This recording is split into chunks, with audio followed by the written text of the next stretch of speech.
Hi everyone. I seem to... Oh, there I am. I was missing there for a little bit. Hi everyone, how you doing? I'm Pabs, a Ricine VTuber and an artist. And today we're going to be working on a little bit of art for a character of mine. Now, this isn't going to be like officially incorporated into anything. This is kind of a thing for funsies, which is the best art thing that you can do for yourself sometimes. Basically, we're going to be designing a mech from the game Lancer, the tabletop RPG Lancer. Highly recommended. Haven't played a single round of it, but it's still very cool conceptually. So let's get into it. Let's switch over to the working screen. All right, tuck myself away into my little corner as always. You know, kind of keep myself nice and you know, it's my little containment. I should put like a little like chair here or something, you know, so I have something to sit down on. I don't know. This is like a green screen background, so yeah, a little bit of lore there for you. How does a green screen background work while I have a lime green hoodie on? Great question. I do not know. But I don't have CSP open. I should probably open that if I'm going to do an art stream, huh? Yeah, today's been kind of a day, so I'm a little frazzled myself. Hope you can forgive that. Yeah, okay. Just lower all those. Okay, yeah, we should be about ready to get moving here. Now, like I said, this is a little bit of a rush, so I don't have the actual, what do you call, canvas open right now. So I'll whip that up right now. I'll get the references in here as well. Now, most of these references were given to me. Given is a weird word for it. Given feels very weird to say. Provided might be a better word. Most of these references were provided to me by my good friend Harvester Core Unit 86, who is a very cool robot. Very cool dude. How should I start this, actually? Okay, so I'll start a little bit with like what Lancer is, because it's really a cool concept. So Lancer is a game, a tabletop RPG, where you control pilots who in turn control these giant robots called Lancer. Wait. No, the robots are called frames, so the pilots are called Lancers. My bad. I was thinking of something. Right. So you control these robots, and it's very interesting because not only do you have not only can you customize your robot, but like you have a lot of different kind of base frames to work off of. So for example, the one that I'm using for my character here, and I'll pull up a reference of him as well in just a moment. Like I said, I did not manage my time well today. Actually, no, I managed my time pretty well. It's just that I partied too hardy, and now I'm paying the price. Alright, here we go. Okay, so this is the character that I'm designing the mech for. He's actually changed. I've actually changed his design a little bit, but not too much since I made this. This is actually a reference sheet I made for him for Art Fight, which is going to be happening soon. So yeah, this is the character that I'm going to be designing it for. I might also draw him as a pilot. I have a jumpsuit concept for him, which might have worked for that, actually. Okay, so there's that. Okay, yeah, this is what I wanted to open with. So this... Hang on. This is what I wanted to open with because it is the best representation of... Like, this is the one thing that convinced me that the Zheng was my favorite frame in the entire game. Because I was already very hyped for it.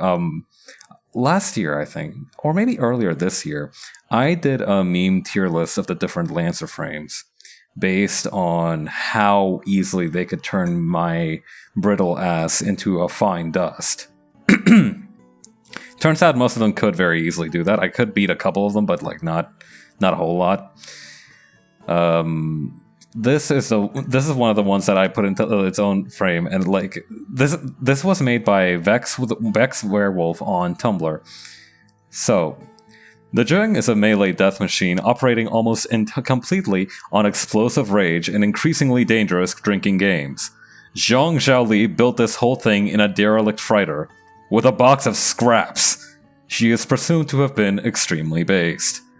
Perhaps because of her incredible tiger blood, we can now punch the very gods themselves.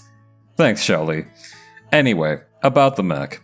Zhaoli took a melee raleigh meme build and said, "This is real now. I have made it real," and then punched a pirate so hard, even trace elements of his body could not be found. One day she was flexing on the White Tiger gang. One of those fuckboys jammed her, so she said, "Jam this," invented the Tiger Hunter combat sheath, and jammed it into the pirates. This is so funny, I can't stop laughing. Okay. A week later, some asshole made eyes at her girl, and she got so mad she hurled an entire boat at him. He died. But then she thought, what if I could do that all the time? And thus the Total Strength Suite was born. Toward the end of that month, a population of unusually large predatory crates started beef. Zhaoli was at her fucking limit, so she called up Christ the Buddha and asked him to do her a solid. He said, "Don't worry about a thing, fam, I got you," and granted her the unprecedented power of the Molten Wreath Burning Palm technique. Everyone ate lobster that night. Finally, Ra, properly known as Modest One, decided that they wanted some, and Zhaoli just smiled and said, "I'm about to end this guy's whole career." She scavenged materials from Harrison's Armory's research into paracausal one-punch memes, and in the fire of a dying star, she forged a great and terrible weapon from radioactive metal and the bones of Karakin Sparaboos. She primed her weapons, turned her chassis towards Ra, and hollered, "DD, get out." Trunk Security's reportage of the recovery mission assumes that Zheng likely did survive the engagement, but can't be found because the Zheng's weak computer missed its last system update and is probably still jammed from that pirate earlier. Also, hi Leof, didn't see you there. Yeah, what this basically means is that this is kind of this is basically a meme based on the Zheng's backstory, which is that a lady on a cargo ship, Zheng Zhaoli, the baddest motherfucker in all the Long Rim, one day got her cargo ship got attacked by a bunch of pirates, the White Tiger gang, and she decided that the White Tiger gang should no longer exist. Took one of the existing mech frames, which is called the Raleigh, which is usually specialized for shooting things. Not punching things, shooting things mostly. She took one of those and modified it into the Zheng, which is this beauty of a beast that you see before you. And that's how it was made. You started speaking and everything sounded like the Animal Crossing.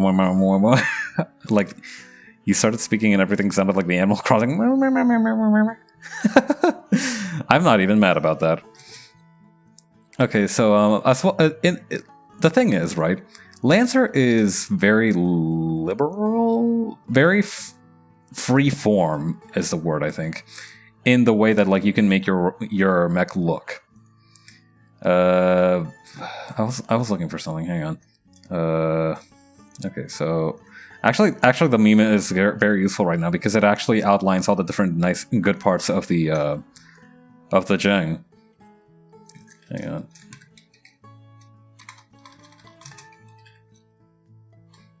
That's weird.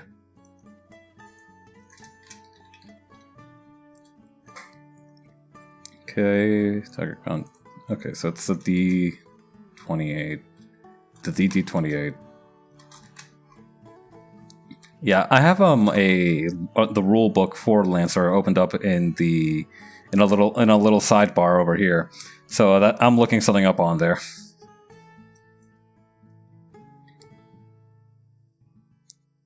Okay, there we go. Oh yeah, by the way, this is a compendium entry for. You see, okay, so you see the big old power fist it's got on the left hand there. That's called the DD28, and this is the flavor text from that for that weapon. The Zheng's Devastator Demolition Weapon 288 is legendary for its ability to breach armor and inflict total destruction on hardened targets. Originally rigged up as a last resort by Zheng Zhaoli, this fist-mounted system repurposes a mech's reactor primary heat vent into a directional engagement proximity weapon. The production line DD-288 must be primed before firing, requiring a dangerous power draw from the mech systems. Trunk Security's reportage of the recovery mission assumes that using this weapon is what killed Chang Xiaoli and cored the White Tiger's gunboat. I like your funny words, Magic Man. Hi, Toast. The DD-288's ability to cause enormous collateral damage and its spectacular discharge when fired have earned it the moniker Zhama Zhang, or the horse-killing palm among MSMC pilots. Now, I also, funny words, Magic Man. You say that, but I also had a hard time actually understanding what the fuck any of this meant on my first read around.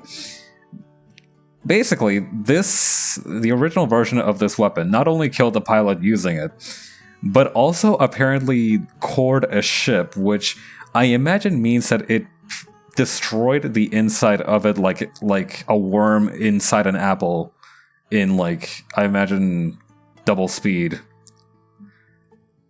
I figure that's what it means. I might be wrong, but I don't want to be wrong. But yeah, so the DD-288 is one of the weapons that is going to be on this thing. And the Tiger Hunter combat sheath is this thing as well, which is basically what I imagine this thing is on top of it, because you can see in I've studied the mech a little bit before I started doing this. You can see that it's got like plates on top of everything. And especially like right here, this red part, I think that's a combat sheath, because it's basically like, oh yeah, we basically put like weird armor on your mech that lets you punch the shit out of things without damaging the mech itself. You're welcome. And that's what the combat sheath is. Also, I like the fact that it's like Tiger Hunter because, you know, she was hunting the white tigers. The gang, not the animal. Hunting the animal is rather unethical given their scarcity in the wild. Yeah, I know that for some reason white tigers are usually associated with magicians, because I guess like they wanted to show off how rare they were, and it just added an extra wow factor. What is it with magicians and just like gathering the most endangered animals on Earth? It's weird, right? Like I wonder why it is that like some of the most dangerous animals on Earth, you know, you have sharks, you have tigers. I wonder why they're the ones who are like the ones that are almost always endangered. It's very weird. You figured that would be the other way around. Okay, then over here, rings, Zheng.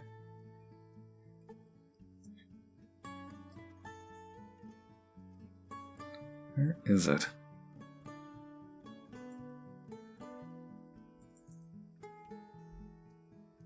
Whatever. Anyway, those are the main weapons that we're going to have on here. So, I also have some other references. So, the first reference is this one here, which is also art of somebody else's, Colts. Yeah, art by Colts on, I imagine, Twitter. They made a very cool robot for their own Lancer campaign, I imagine. Sometimes I have trouble finding words for stuff that I should know. Like, for example, I know that a campaign is what you usually call like an RPG get-together, right? But like sometimes I have trouble like getting there. Okay, and we've got a lot more where that came from. This is one from that movie. What do you call Pacific Rim? That's what it was called.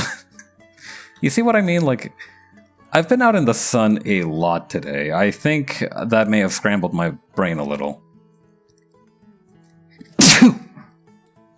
Okay, I am just everywhere today. I'm so confused I sneezed. That's a new one, I'm not gonna lie. What else we got? We got this robot from Gurren Lagann. Again, all of these are... the only ones that I came up with myself were the robots from Real Steel and these really old mech designs. So this is what do you call, Giant Robo. That is literally its name. It is one broad-shouldered big fella. It also looks like an Egyptian pharaoh on the head, which is, I don't understand why. But the thing is, right?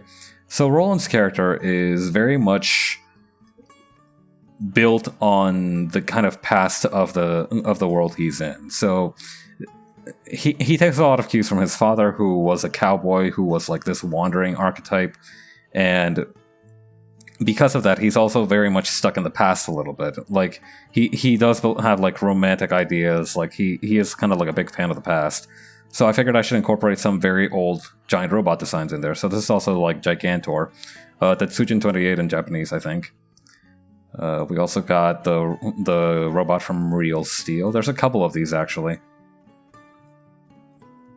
Then I looked up. Man, what? Remember when, like, for some reason nobody would shut the hell up about Real Steel? Like, for some reason I remember a brief time period after that movie came out where all of my friends would just not shut the fuck up about Real Steel. Like, oh man, have you seen Real Steel? Like, yeah, I saw the movie. It's a decent movie. It's not that great. Like, it's not that good. I mean, like, I feel like it didn't, like, to the extent that people were talking to me about it, I didn't understand why they were so like, excited about it. I don't know. Maybe I just didn't get it, but, like, no, that's impossible. I'm like the number one punching guy. Like, giant robots punching each other out should be something that I get by nature. I don't know. Maybe it's just not for me. Like that is also a thing that happens. That like something has every single element that could like attract you to media, but at the same time, it just does not click. That's also a possibility, I think. Yeah.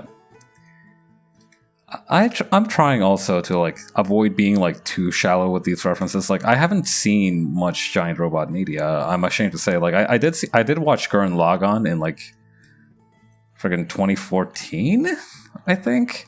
It's been a while. I also saw what do you call it? What was that one? The one that was also by Studio Trigger, but not the Gurren Lagann.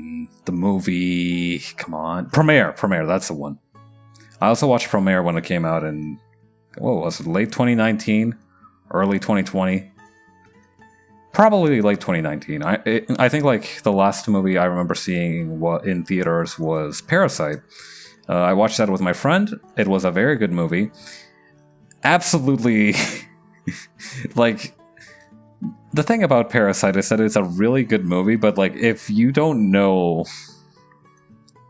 what Parasite is about, then oh boy, you are going to get fucking necked by the second act. Okay, we can just get rid of this. This one is okay, the fan Zheng. Yeah, we'll keep that one open.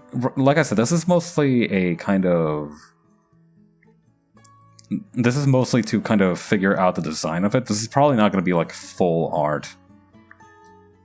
I might try using the watercolor brush for this one, actually. I'm not sure. I know that a lot of people have a kind of brush that doesn't have like the full opacity on the first pass. I've never gotten used to that. I understand why it's useful, but like I've never gotten used to that. So maybe now's a good time to try, you know? See what the hype is about. Yeah. Today's the first real day that it's been like I could like today's been the first real day I could be like, oh yeah, it's summertime now. I went to a barbecue with a friend with a friend who helped me kind of get settled here when I first came by, and it was really tasty. Yeah, I need to start going to more of these events because they always bring way too much food, and that means that if I show up with two things of Tupperware, not only am I a hero because nobody wants to take the food home with them, but I'm also the guy who gets to take away like 2 Tupperware containers worth of food. It's a win-win situation, to be perfectly honest. Alright, get in the folder, Shinji. There we go. Okay, just lower the opacity of that. So I think the main thing to do, the main way we're gonna do this is we are going to analyze like the original artwork of the Zheng, figure out like its basic structure, and then take cues from these different dudes. Because I feel like that's the way I would be most comfortable doing it. I do feel like that'll be the best way to do it. Like, the thing is, right? For things like mech designing that I'm not really comfortable, not that I'm not comfortable designing mechs. I have no experience with it. I recognize that. That's what's. It's my lack of experience that makes me uncomfortable, not the actual drawing of the mechs that makes me uncomfortable. You see, that's how it goes. I should drink some water.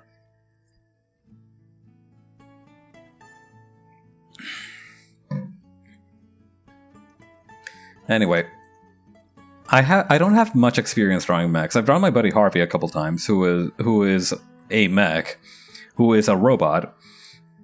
But insofar as mechs go, I don't have much experience. Hang on.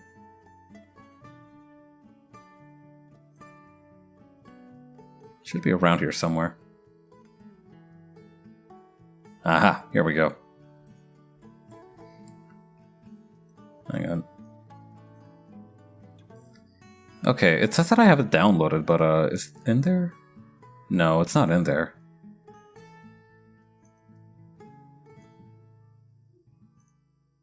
I found a really good brush the other day. Something that I highly recommend that everybody do, if they get the chance. If you own Clip Studio Paint, go to the Clip Studio Assets store and find, just like when you open up the search bar, find whatever thing like you'd be interested in, like 3D poses, brushes, materials, that kind of thing, and just search for the actual like category. Then click on the most popular one, because that is a very fast and easy way to find good materials. Okay, so I'm gonna put this in my brushes. Yeah, so this is the one that I was talking about. Like, if you look at this brush here, I'm gonna do this in a separate tab. You can see that it's like not fully opaque on the first couple passes, and that's actually very useful for something like this. Because, you know, if you got like a mistake, you can just cover it up with more lines, or, you know, something that you're not too confident in. It's very useful for that sort of thing. But yeah, do try to like find whatever. Yeah, just go to the different categories in the Clip Studio assets and just download whatever whatever you find interesting or whatever you need, because it's just good to like. Sometimes you don't know what you need until you don't even know what you need until you see the product and then you realize you need it, you know? Okay, so back to the whole process. So again, okay, so you can see that it's got some very interesting shape language, this robot. So circle here, but the rest of it is extremely square, which makes sense because I think like it's hard to call like any of the frame producers in Lancer particularly heroic. You could make a case that a one called like Horus is kind of chaotic good, but even they have like their whole thing is being shady as hell, and like, well, you can be like, haha, yeah, that's awesome. It's still like kind of problematic. Like, there's no one good faction in this game,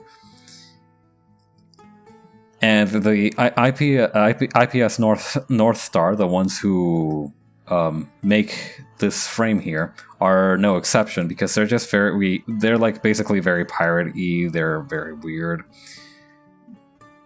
It's hard to like call them heroic, but like, because of the backstory that this frame has, I think the circle and the squares kind of are meant to be like, okay, yeah, this is kind of like a no-nonsense thing that was made by a hero. Okay, so looking at it more closely, though, you can see that it's got a couple of very interesting parts. So this top part here, you can see it's got a tiny little eye up here. The top cap of this is based on the Raleigh, which I can pull up an image of, actually, because it's also a very cool robot.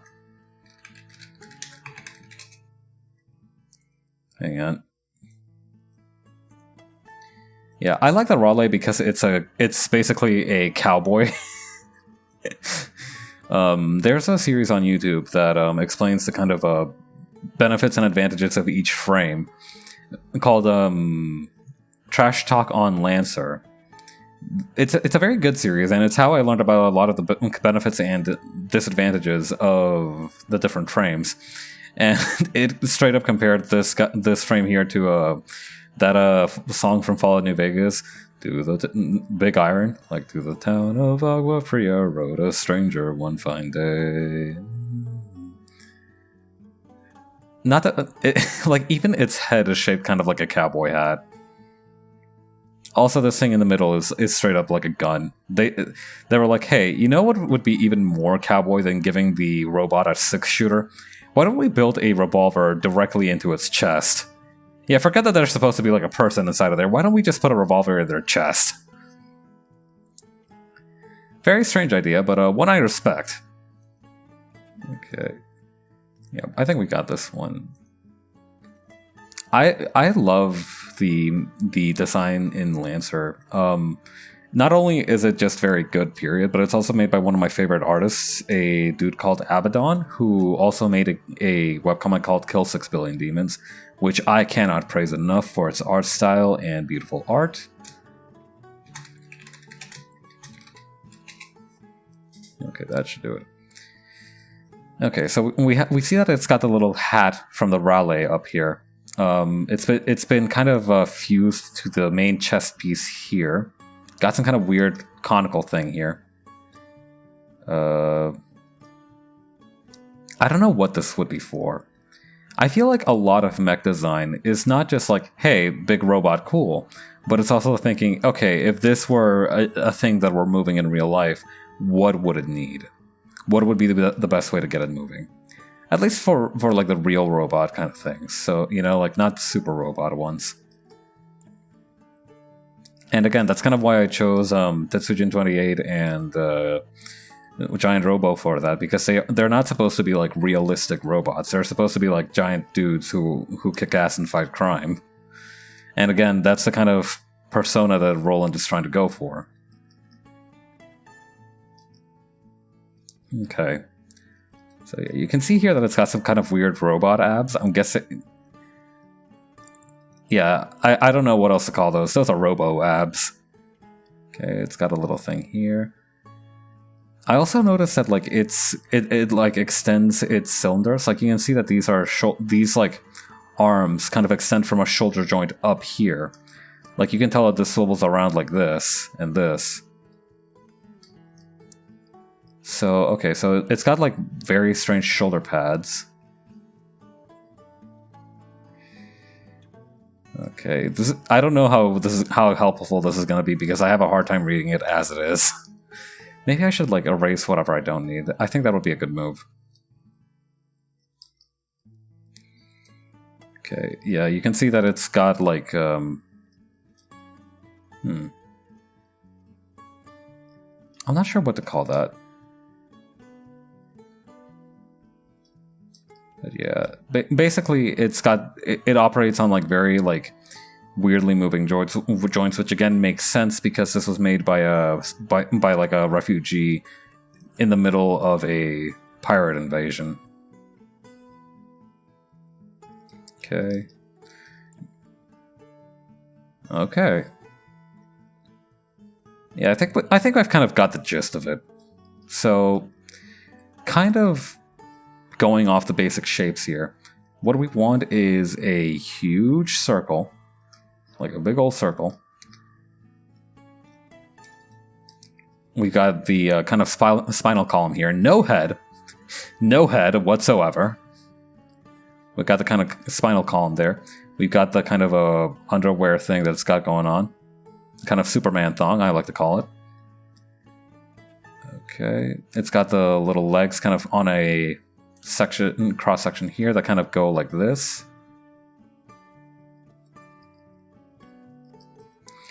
Gonna have to shrink this down a little, actually. It's kind of hard to see too. There we go. That's a little better.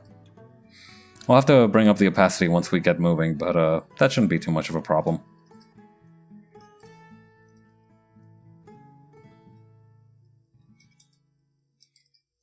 And again, like I said, the thing that I struggle with when designing mechs, because this is technically the first mech I've ever designed, I think. I don't think I've ever been super interested in like giant robots or combining mechs. So I don't think I actually have much experience with this, which is why I'm doing this now, because that's something that I want to have experience in, because giant robots are fucking awesome. But yeah, because I don't have much experience with that, unless I'm working with an existing design, I don't... Like, my brain has no way to produce the final outcome. I can come up with ideas for characters and, like, stuff like that. Like, I know what a sword is supposed to look like. I don't have... The thing about Lancer is that it lets you be very freeform with your mech design, because it is a game made for, like, mech enthusiasts. You know, you don't play Lancer if you hate mechs, because it's kind of like a core part of the gameplay. So whenever like they have like so because they let you be so freeform with the way the mechs are designed, it gets a little difficult for me, because again, I only have like a basic idea of like what to work off of. So again, very very grateful that there are like references like this that I can use. Yeah. And again, it is a skill that I'm hoping to develop eventually. I want to be the kind of person who can draw anything that they want, so it's good to get my practice in like this. You know, nobody can be perfect at everything, but I want to be at least kind of competent in most things. Okay.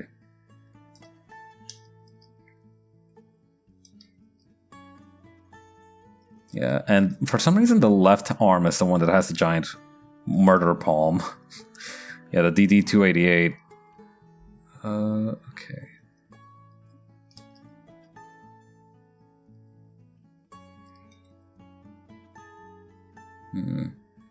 I don't know if it's perspective, but I feel like the arms would actually be kind of lanky on this thing. Something to think about.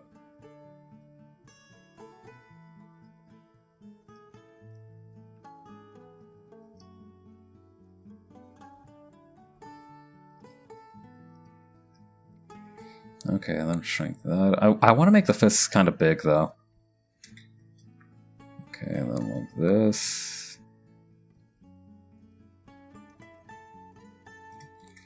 Yep, make the fists kind of big on this guy. So yeah, that's why I kind of wanted to figure out kind of like the basic underlying parts of the frame first before I kind of added any kind of cool details to it. Yeah, like for example, to give you an example of what I mean by this guy has a head. All right, that's not on the original one, so I guess I could probably give this one a head as well. But I kind of like the idea of it not having a head. I'm not gonna lie, I think that's kind of cool. Okay, so then, okay, so. Kind of something that I'm seeing in a lot of these is that they have kind of a chest section like this. Well, obviously they have a chest section. They kind of need that for their robo lungs.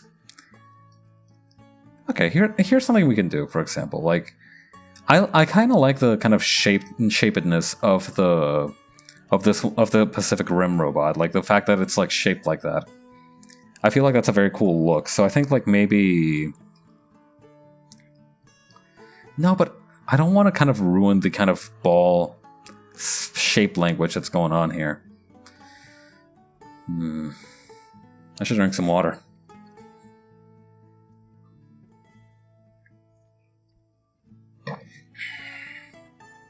Okay.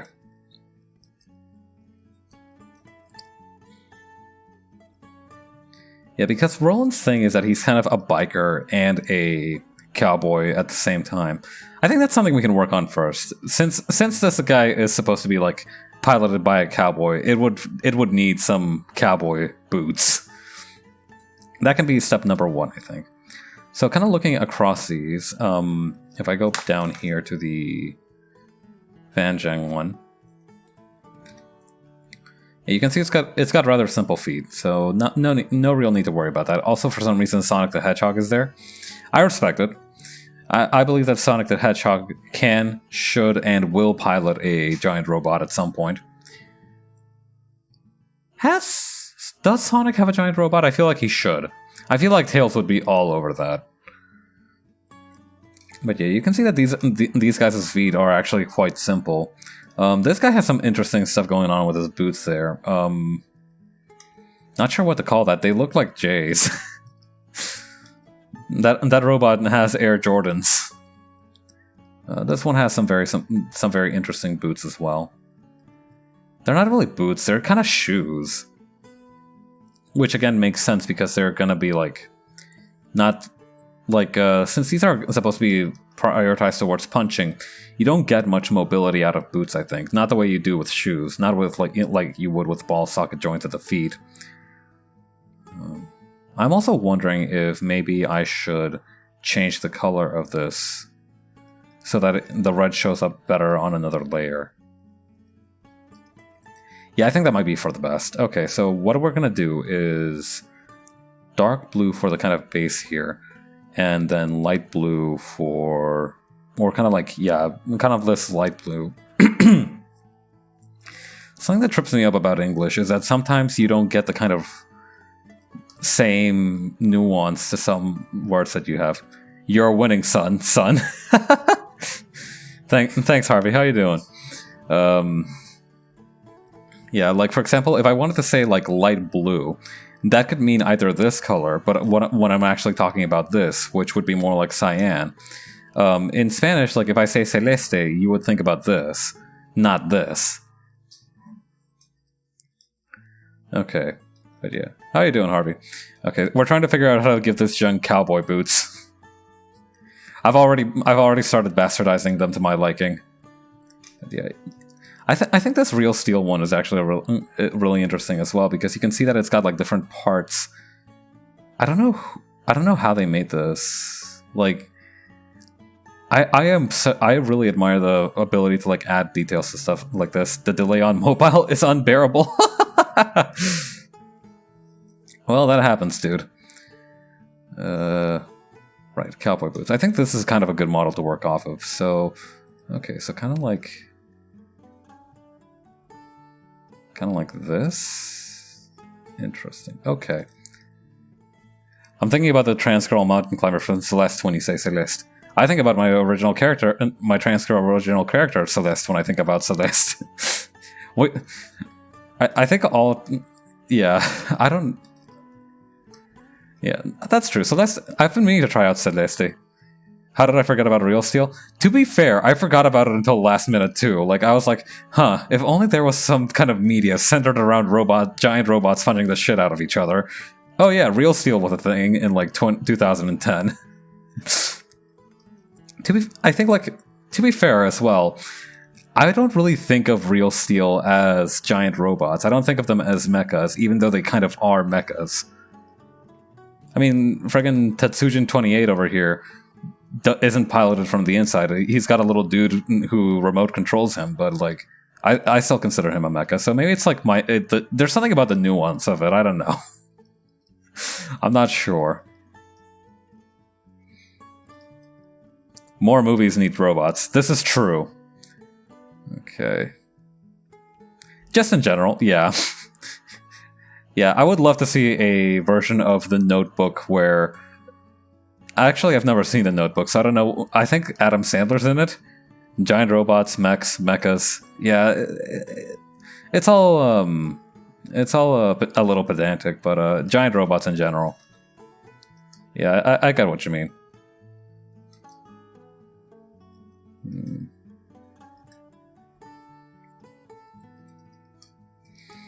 Actually, I kind of want these to kind of jut out a little bit like Wario boots. Kind of like that. And then kind of swoop upward like this. There we go. Yeah. I don't know. Because like this is a robot, like Roland, it's also kind of weird, right? Because like giant robots aren't really meant to kind of move around and be nimble like the kind of martial arts that Roland has, because Roland's martial arts are basically kind of very fast-paced kickboxing. So it's kind of hard to imagine like a big lumbering robot doing that. I mean, the Zheng is a size 1 robot, so it's decently big. You know, it's not gonna be doing friggin', I don't know, like, it's not gonna be doing like Bruce Lee type stunts, I feel. Like, it somehow feels inappropriate, but I still want it to be like capable of kicking. So yeah, I also want to think about that as well, because, I mean, on the other hand, yeah, that's the one thing that like real steel robots might not be too good at, because like they are just meant to be boxers. They're not like full body fighters. Okay, so what I could do is maybe just kind of make it a point like this. Yes, okay, yeah. Because then that creates almost like a piercing effect. Okay, I like that. Good. Okay, nice work, brain. High five. Okay.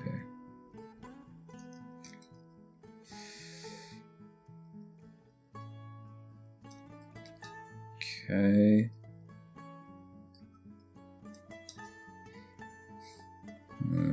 I kind of like the swooping kind of like arch there, but I don't know if that's appropriate with the kind of point there.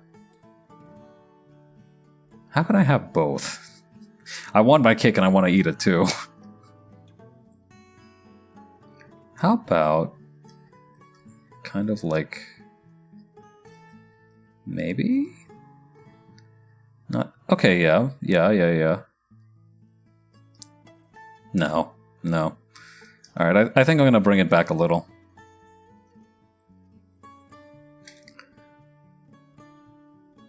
Kind of like that, transform that to be a little flatter.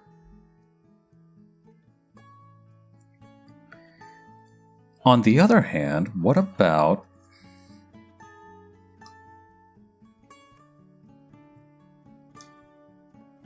Okay... Yeah, we could have it just be like... No. Okay, I think just like this is good. Actually, having them be kind of tall like that would also be interesting.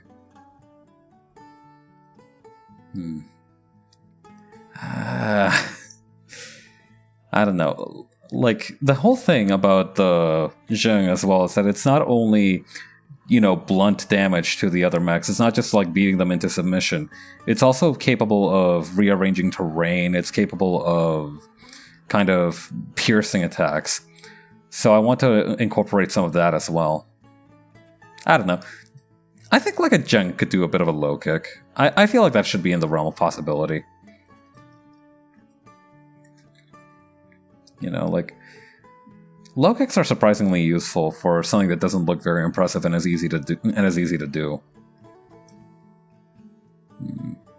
I think the other thing as well that should be done is to kind of free transform this and skew it towards this side here, like this. Kind of like that. There we go.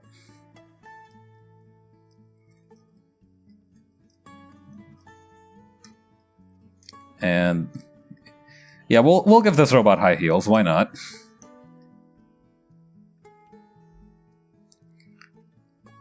Okay. How is the back part of this thing? It is just kind of like that as well? Interesting.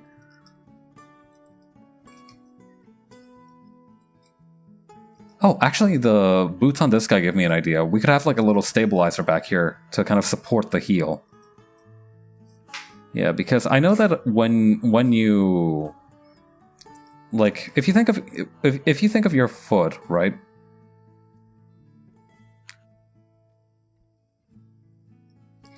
The parts that you're supposed to strike with are this part right here. And that, like, you're supposed to strike with the ball of your feet to kind of concentrate the force of impact into one area. But when you stand normally, the karate teacher that I had said that you need to stand with kind of this general zone right here, with the kind of side of the foot, to balance your weight on kind of that part right there, because for some reason it makes you a little bit nimbler. Which I'm guessing is because like you're putting more force onto one area so you can spring off faster. You know, if you're kind of like completely flat-footed, there's more, like, you can't move quite as quickly, like as if you were just on like that kind of edge of your foot situation. Interesting to think about, actually. I used to stand on the balls of my I used to stand on the ball of my feet if I got bored. I think it was because I was a heavy kid that I actually got very, very tired of standing around quite easily. I think like most kids aren't very good at just standing around, but I got straight up tired of standing. Like my legs felt tired after I stood for a little while, and I would just like shift to my weight to the sides of my feet, and I'd be like, oh, okay, this is a little different. I'm using like a different muscle group or something for this. This is fine. It's weird knowing that that's like a skill that came in useful later in life. Like out of all the Chekhov's guns that I've kind of loaded in my life, I did not expect that one to fire off when I was learning martial arts.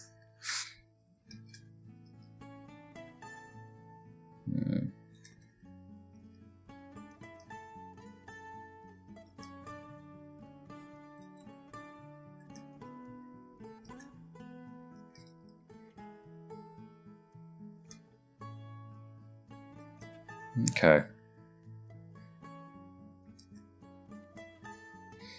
Got it. I think as well, something that really revolutionized the game was that in Metal Gear Rising, they gave Raiden high heels in his cyborg form. I think that really changed the game a little bit. Because like now it's not like I don't remember why. I think it's like because it's easier for him to hold his sword with his foot that way. I'm not exactly sure of like the lore reason why, but like non-diegetically, the reason they gave him high heels was because they wanted the man to be sexy, and they 100% accomplished the mission on that front. Okay. Yeah, that seems good. That feels good for like cowboy boots. Okay, so let's take a look at the Zheng's kind of body here. So you can see that it's got a lot of like for some reason these remind me of bandages, even though I know for a fact that those cannot be bandages. They remind me of like those old tubes, so I think I'm gonna try and figure out how to do that. Okay.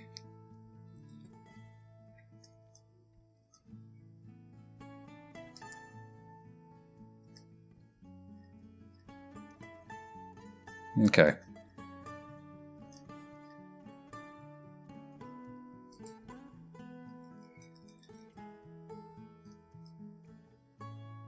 There we go.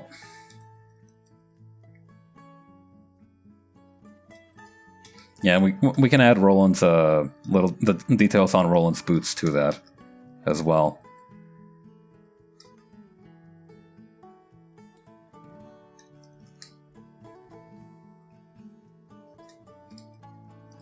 Okay, then the legs. So, yeah, something that also tripped me up a little bit is that robots have... Okay, so maybe, like...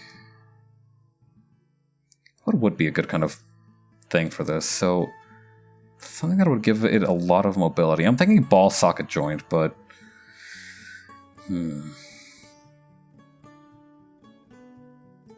I think maybe the best thing to do would be to just give it kind of like that weird kind of tube feel, you know? Like kind of like that bandaged look.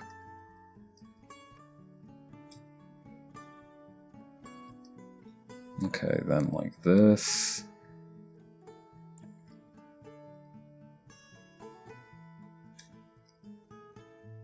Okay.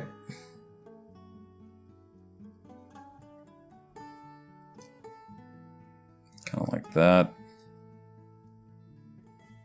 I'm fine with giving it like normal knee pad legs. Oh, okay. So this might actually be an interesting thing to do, though. Giving it like these things like this.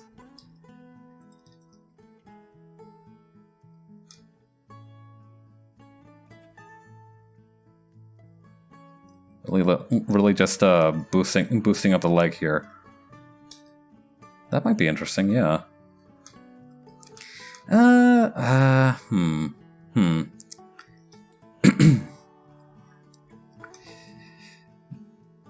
Wait, is this just its other leg though? Hang on, I need this to kind of confirm my own suspicions. If I drag this image up a little bit, okay, no, the legs are different, but like this one is, I don't even, no, wait, no, they are. Okay, no, they are the same, but it's just very weird from this angle. I see. Okay, that makes sense. Yeah, my curiosity is satisfied. Okay. Yeah, just trying to get a look at these things' legs.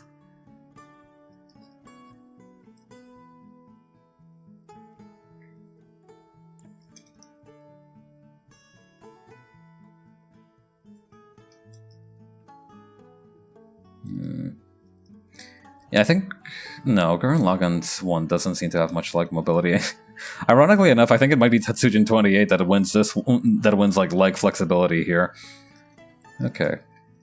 Okay, I think I got an idea for how to work this. So we do kind of go for the original plan of just having it be kind of like a complete thing like this.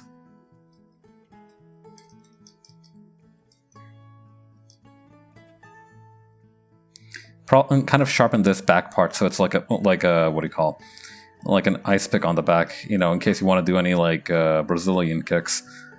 Then just have a little bit of the kind of like rubber hose action right here, and then have the combat sheath kind of take over from that point.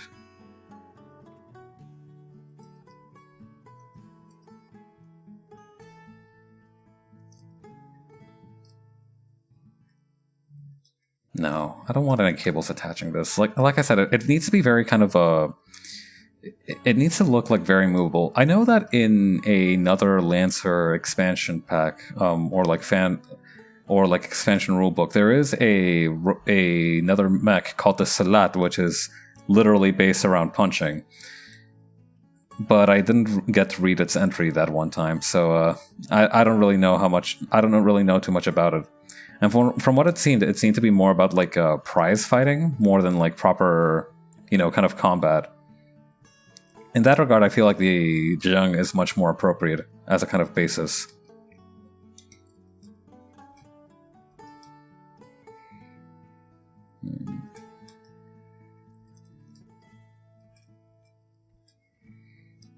I think I might actually just give it kind of the Gigantor legs, you know?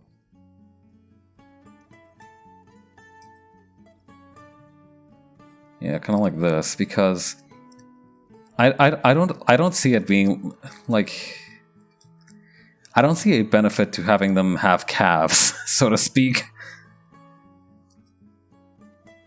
I did want to kind of base it on these older robots as well. What I might give it is actually the kind of leg spikes right here from Giant Robo.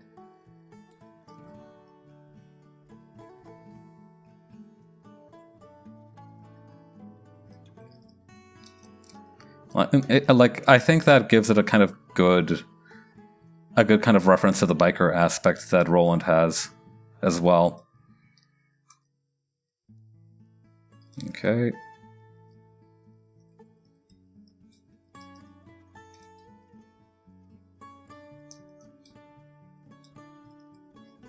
Then kind of like this.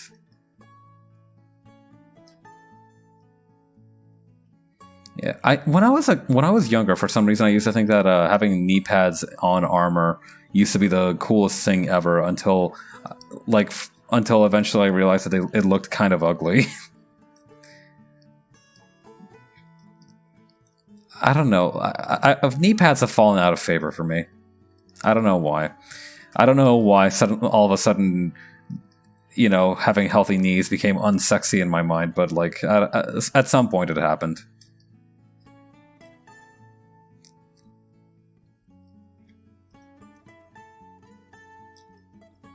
Okay. Oh, actually, something that we could do is... Huh. Okay, yeah. Something that we could do is kind of combine a little bit of column A and a little bit of column B, and have the combat sheath that the Xiaoli combat sheath, the Tiger Hunter combat sheath, for this part be kind of like, I don't know. Okay, so idea number one is to have it be kind of like this. First of all, as a kind of shout out to the giant robo skirt plate mail? Skirt plate mail, yes. That's definitely a thing that exists. Actually, I hope that is a thing that exists. That sounds awesome as hell. Anyway, having it kind of be like this, but also kind of to be kind of like cowboy chaps. Yeah, I learned recently that bikers also have leather chaps as well. Partly because of the crossover with leather fetish subculture, naturally, but also because it's just, sometimes you just want to wear normal pants, but you're driving through like brambles or some shit, so you want to have a little bit of leg protection. Or, your legs get cold on the road.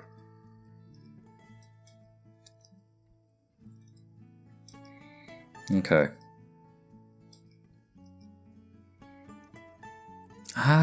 Something about this feels very unbalanced. I feel like maybe if I kind of did it like this, that'll feel a little better.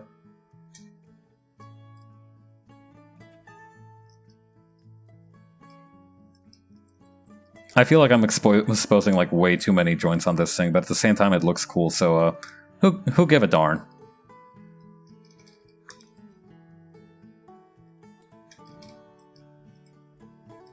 Okay.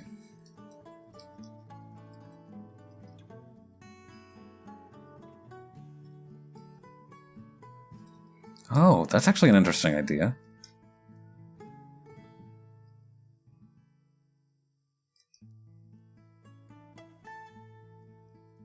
So yeah, instead of giving it the normal knee pads that it had on the base model, I could just kind of extend this part of the leg armor, like a little bit over like that, and then just kind of continue it down here.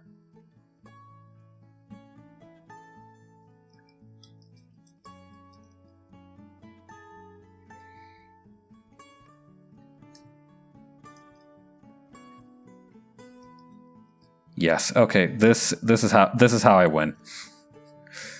Okay. Here we go.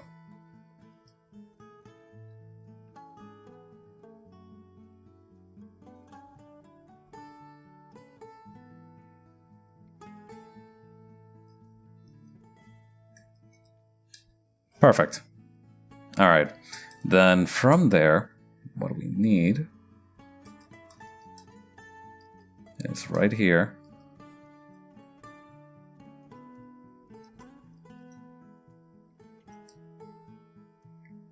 Like that. Perfect. All right.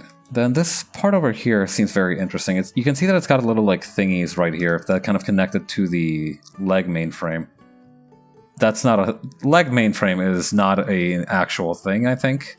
I'm no engineer, but leg mainframe doesn't parse to me as like real engineer talk. That said, I do want to kind of give it a okay. So I think something that would be cool to have is to give it like a big old cowboy belt buckle right here in the middle.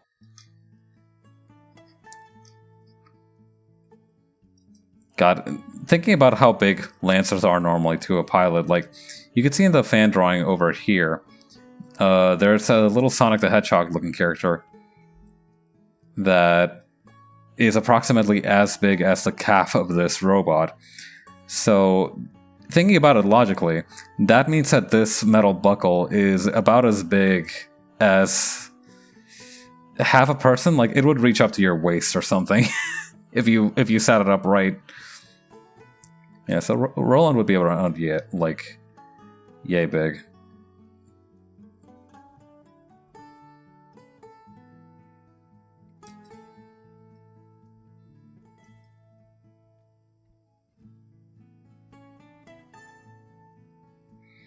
Yeah, for kind of scale of reference.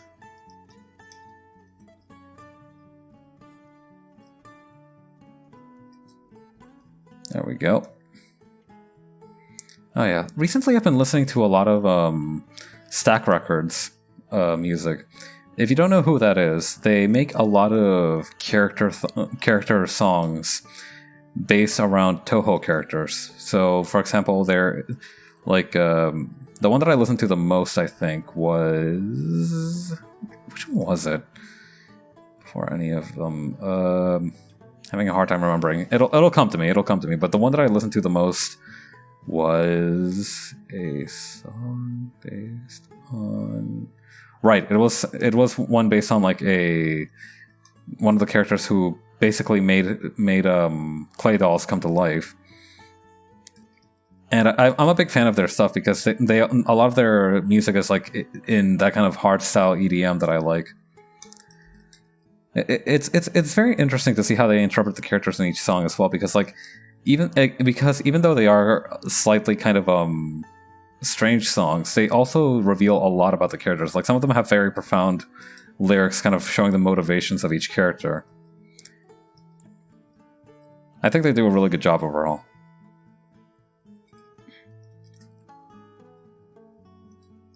Okay. And then this like part here can be kind of as normal.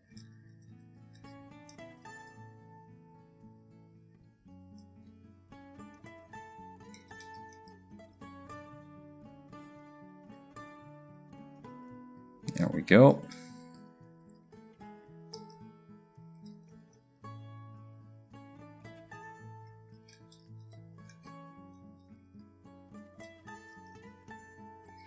Okay, then maybe right here there would also be kind of like this keyhole shape.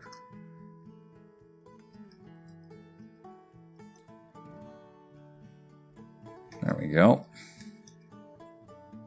And because I don't feel like drawing this twice, I'm just gonna leave this other half undone for the moment. I'll take care of that later. I feel like it's a good idea to kind of get an idea of like what the first half of the robot is gonna look like before I hop into do the second part. Okay. So I'm actually quite liking the kind of weird laterals that this one has going on. I don't think those are the lats actually, but I might be mistaken. I'm not sure.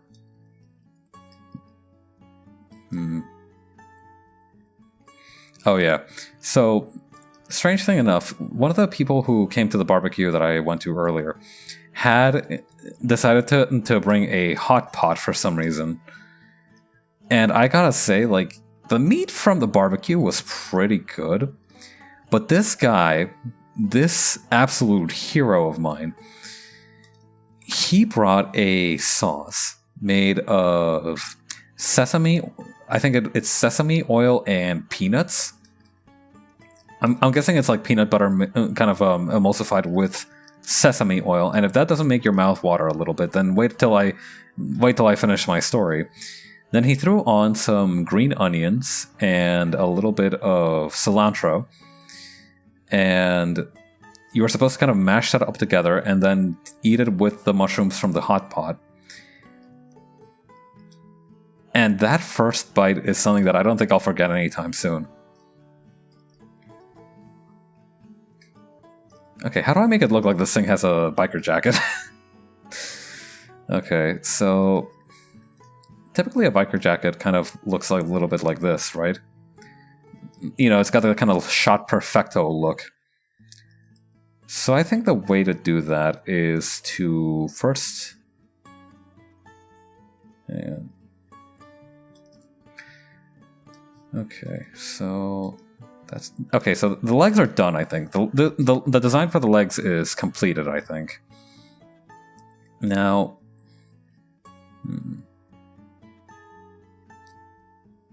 again, a little bit of a conflict because you're supposed. The top part of the with mechs, the top part, like it's all about to be. It's all kind of about emulating the human form a little bit. The human form or the armored human form, you know, a little bit of column A, a little bit of column B. Usually not leather jackets. I mean, you can think of leather jackets as armor, I guess, but broadly speaking, I don't think most people consider them leather armor. Even though some leather jackets do have like Kevlar in them, because you know, if you eat pavement at 200 kilometers per hour, you're gonna want a little bit of that bulletproof lovin' to stand between you and the road.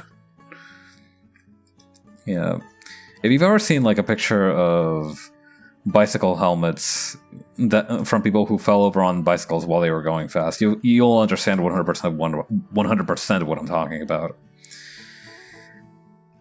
Okay. So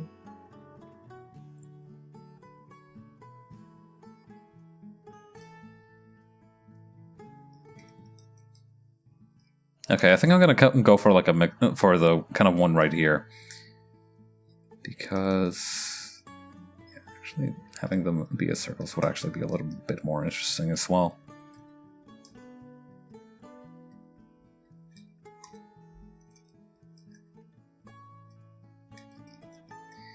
Okay, so then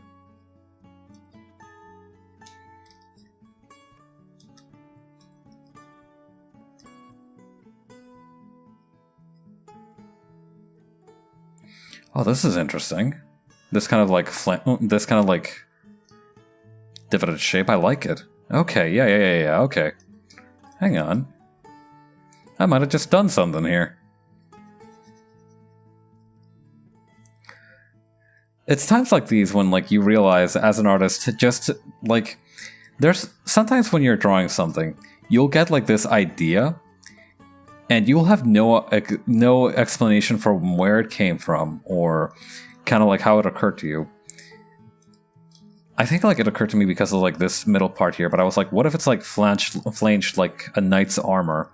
And I was like, yes, 100%, let's do that. Okay. So then this is gonna kind of pop up like this. There we go.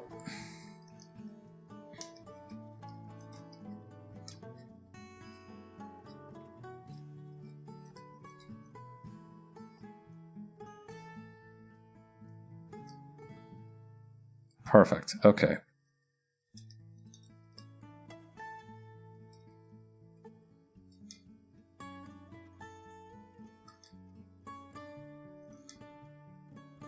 Kind of like this. Good.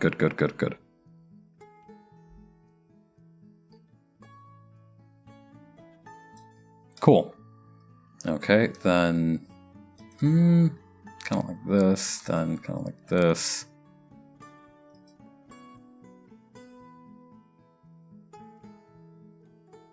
Perfect. Okay. Okay, so that's the bottom half of the torso done somehow. I'm not sure what happened there, but I kind of entered a fugue state and now it's finished, so I'm not gonna complain. When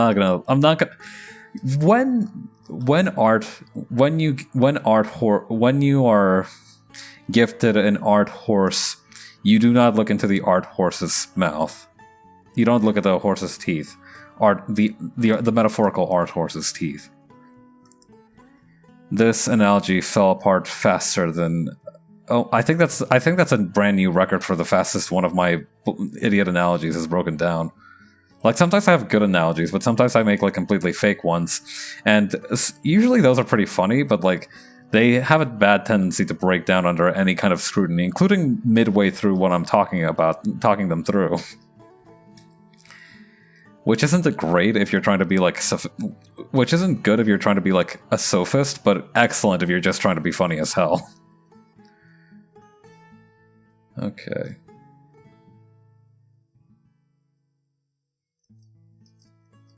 And then we can have it kind of like be kind of like sconed right here to kind of show off the... Okay, how do I avoid making this kind of yonic?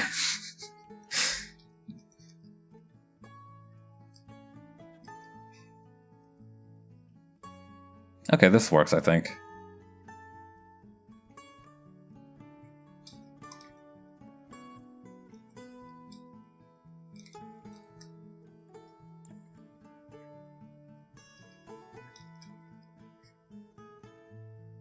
Hmm.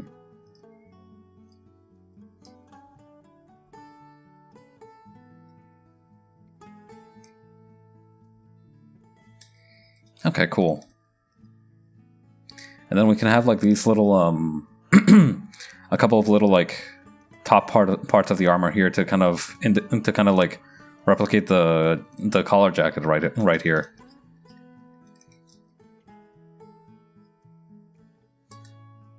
The jacket collar, not the collar jacket. Most jackets have a collar, I think, unless it's a cardigan. And even then, you know, you might run into one of those fancy cardigans that do end up having a collar. For the track record, I'm not 100% sure what a cardigan is. I'm pretty sure it's some kind of sweater. My sources tell me that there's a pretty good chance it's some kind of sweater. But yeah, fair warning, I don't know what a cardigan is. Probably never worn one. Maybe never will. Yeah, I'm not sure exactly when I go clothes shopping. I think, like, usually if I just see something that I like, I'll just buy it. But because I don't go to clothing stores very often, that tends to be very seldom. Okay, then... yeah, it's got that weird kind of a tube up top here, so I think maybe that'll be something that I put up in right here in the middle.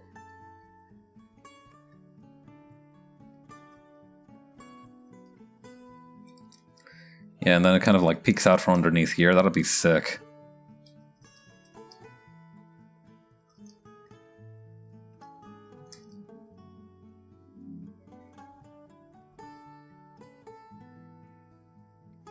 Okay, then kind of like this.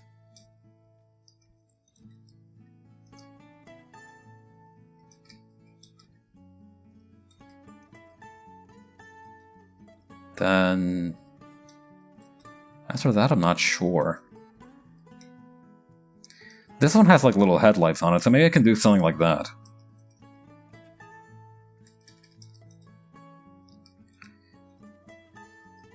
Okay, kind of like this.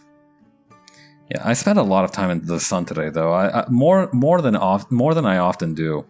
So I'm a little worried about a heat stroke. I don't usually get heat stroke very easily, but it does happen from time to time. I don't know. I think like this orange part here is supposed to be kind of like a vent for the core, which, if that's the case, maybe I should definitely not be putting a tube on top of it. Or like in front of it. So maybe what I could do is to just kind of have the core... oh, wait, I know exactly what I need to do. Have the core right here, and have it be in like a moon shape. Perfect.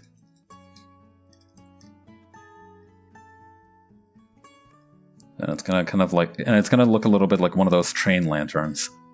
Today, I am a genius. Okay, then next after that is gonna be the... hang on.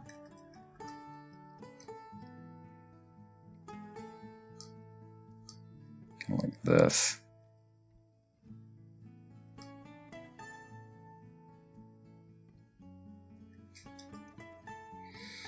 I'm not sure how to explain what I'm doing right now because I don't know what I'm doing either. It does end up like that sometimes. The other day, I figured out an analogy. Sometimes I say stuff that seems very strange, right? I don't know how these thoughts get into my head exactly, but the analogy that I found is that I don't exactly load the gun, I just fire the bullets. It's like a black box in there, and everything that comes out is either blessed or cursed. And until it comes out, there's no way of knowing which is which.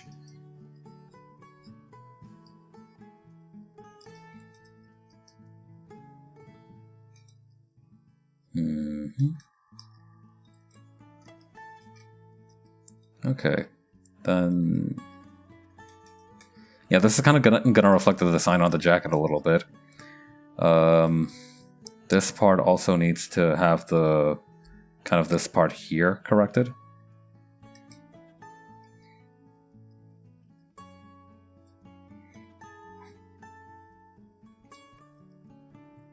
I feel like I've made this too tall almost.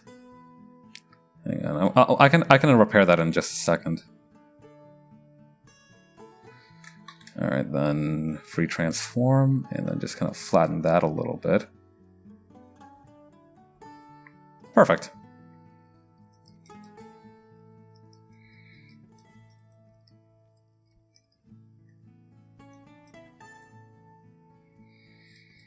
Okay, then...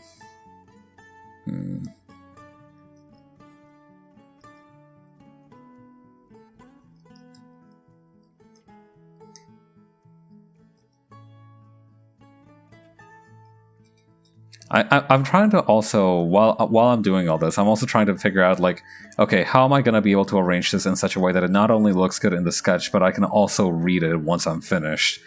And that's proving to be more of a difficult task than I had initially expected.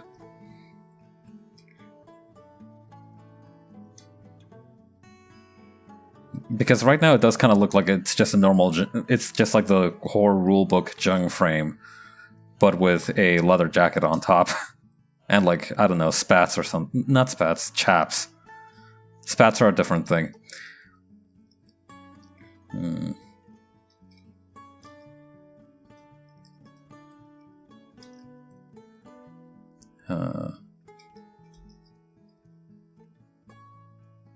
Yeah, you can't exactly translate spiky hair onto a giant robot, I don't think. Not 100% at least. So I think the best thing to do would be... I think a bigger eye might be kind of closer. Let's take a look at some of these, though. Like, what do some of these guys have? Okay, this guy has like very clearly humanized kind of giant kind of eyes. This guy kind of had like a CRT type screen, or like it's like a mesh and then it lights up behind the mesh. So I guess it's not really a CRT then, is it? Yeah, Giant Robo had like the weird like this kind of like Moai face. For some reason, his head looks like reminds me a lot of an Egyptian pharaoh's. Ghetto Robo not Ghetto Robo. This is not Ghetto Robo. This is the Tsujin 28. He had a cute little nose. So I don't know. Maybe I might do something like that. Yeah, the Gurren Lagann one straight up had human faces. I'm not sure I'm gonna go for that either. This one's kind of a happy in between, but it is kind of like somebody else's design, so I'm very hesitant to ape anything off of that. I'm mostly using it as a reference for like how much I should simplify mine. Okay.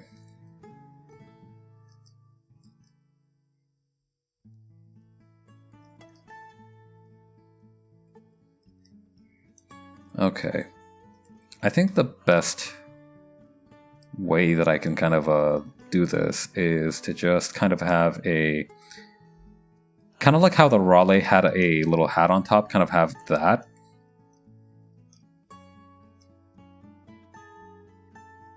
Like this kind of like pot hat, like kind of like pot lid there. And I think the best thing to do would be to just have it just kind of have the eyes in the middle here.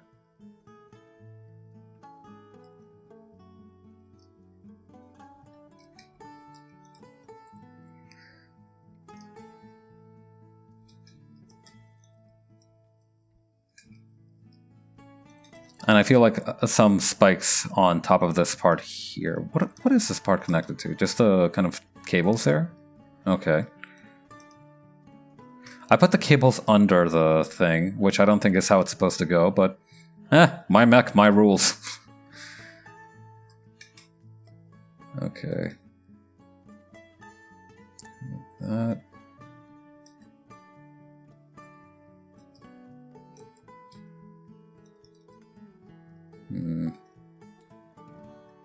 I feel like it needs to be flatter like this though, so it like matches the, what do you call it? Yeah, the kind of profile of the collar that it has.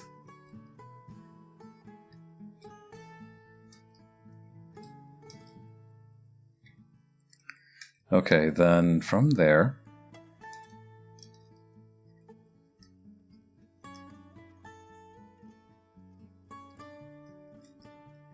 I wanted to add the little like metal studs that the Tsujin 28 has on there. I wonder how they come up with the numbers for these giant robots. I know for like a lot of them, it's like Tetsujin 28, right? Does that mean it's the 28th Tetsujin that was developed? Tetsujin 28 is also kind of like a weird robot because like a weirdly high number of Japanese media in the kind of 60s and 70s made it so that a lot of the technology that was in use by the bad guys and it got repurposed by the good guys was basically developed by the Nazis. Like it happened, I think like in one movie for Kamen Rider, Shocker was basically just like a neo-Nazi kind of place. I think that's in normal canon as well. I haven't watched enough Kamen Rider to know much about that. I've read the manga, but I don't remember. But that was like months ago, so I forgot about that as well. But yeah, it's like a common trend. It's like I forgot what I was doing actually. That's not good. Right, the kind of parts here. Okay. So I think the kind of way that I want to do this, right, is to again have it kind of emulate the leather jacket look by having it have like shoulder pads almost. And then maybe like right around here it'll have like a gap for the arm.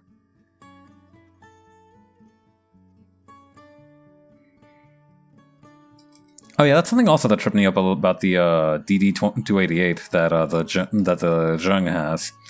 The nickname that it had in the rulebook was the horse killing palm. That is very clearly a fist. That is 100% a fist. You are 100% punching a dude. That is not a palm strike. You know, that it's a little bit of a semantic thing, but it does irk me a little.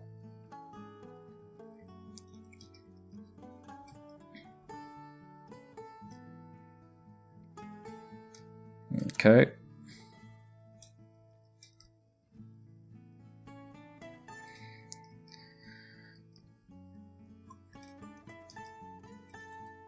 And kind of like this.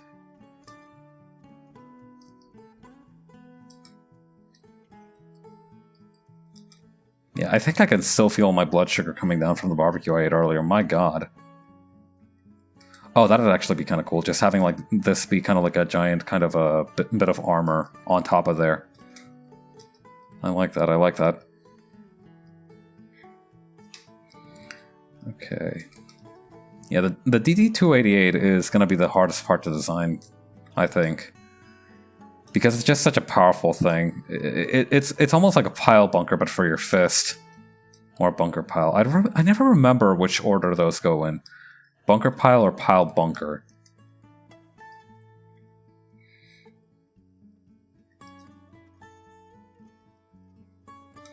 There we go.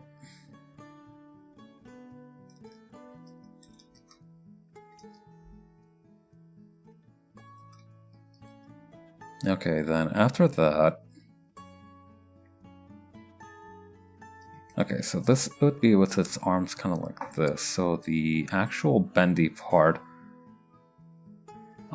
the shoulders on this robot are kind of weird because while I understand, like, you can see, again, kind of how I commented before, this is basically like swiveling forward and backwards, like this. But the arm itself seems to have a bit more rotation to it. Because you can see here that it's got like those kind of like, again, rubber hose kind of things. Not rubber hose. That's not what rubber hose looks like. Yeah, it's hard for me to kind of like translate to my style.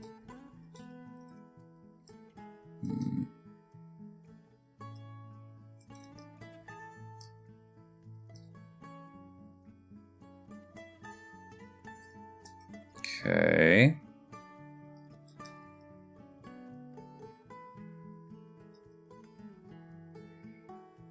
Then from there...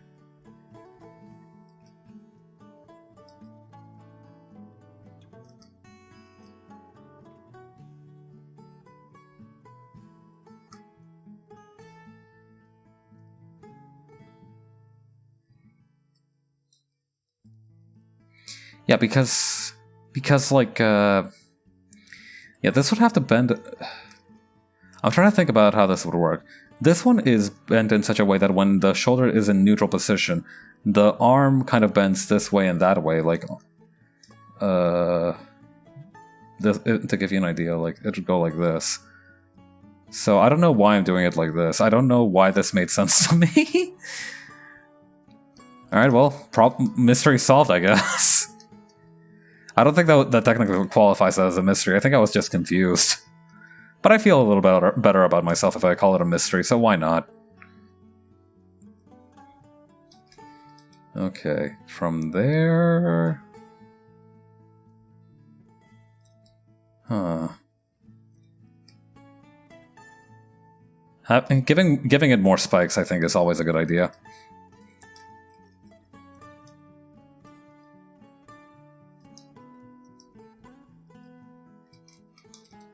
Okay, and then from there, that's kind of gonna hook onto the kind of like forearm muscle right here. Again, mechas make more sense to me when I try to break them down in terms of not only like, you know, their mechanical components, but also like what kind of like part of the human body that component would relate to. Oh, I've got this like all incorrect. Hang on. There we go. That makes much more sense.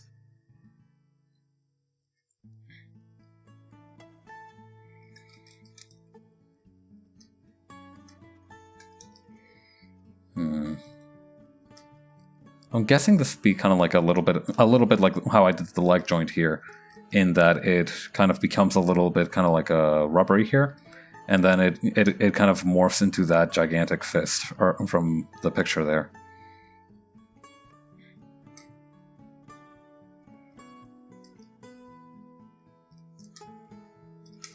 Mm-hmm.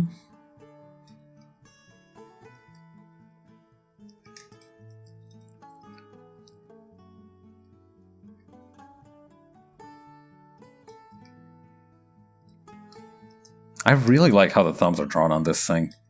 It's like the fingers just are really cool. They're really well articulated. Yeah, I know. Wait, no, hang on. I was talking earlier about how I don't think the Zheng is I was talking earlier how I don't feel like a lot of mechs are kind of built for mobility, but the Zheng is kind of also built to grapple, if I remember correctly. So it can 100% do like kung fu kicks, I think. If it's got the mobility to grapple, it's got the mobility to do like sweet kicks. All right.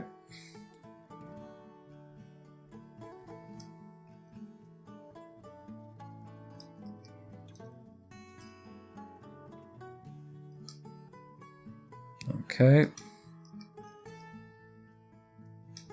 Then from there, kind of like that. Oh, 2 at once? Jesus Christ, that's like a hat trick. 2 bots at once, huh? Alright, get the hell out of here. Where's the block button?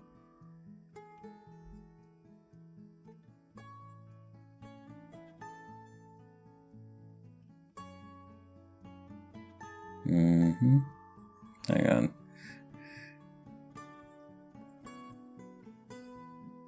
Goddamn, 3 of them, huh? How many of you freaks are there? Get the hell out of here.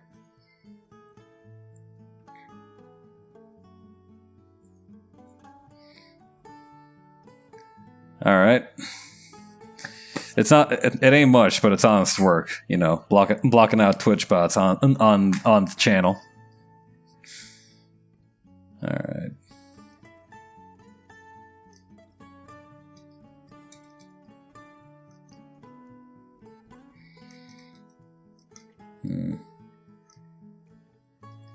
Recently, I read a manhwa about it called The Boxer, and it had a very interesting character in it who basically had a huge advantage in boxing because he had very lanky arms, and because of that, he had longer reach. not only that, but like his reach was so absurdly long that when he kind of held his fist out to the opponent's face, it would literally almost block out their field of vision while he was maintaining a safe distance. And I think that's a really clever way to kind of like give somebody a unique strength, you know, just like figure out how like I think that's kind of like what a lot of sports manga do, or, you know, sports media do, is that they give like somebody's unique physical constitution a reason why it helps them with the sport. I think that's one of the more creative ones that I've ever seen.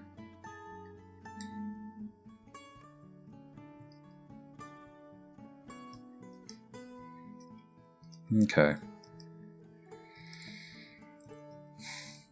Probably another moon logo on here. I want this dude to like be fully mooned out. Hashtag moon sweep. I'm pretty sure that event was called Theia, and it resulted in the creation of the moon.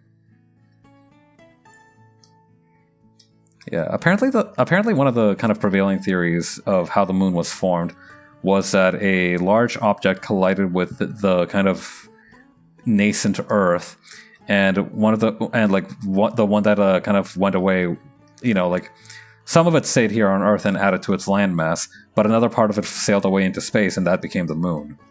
That's one of the theories going on right now, and I think the initial impact of that was called Theia. I should turn on the light. And drink some water. Oh, yeah, actually I should do like a quick little pit stop here. Do some stretches. Oh my goodness. Okay. Shake your shoulders. I remember my dad was teaching us a...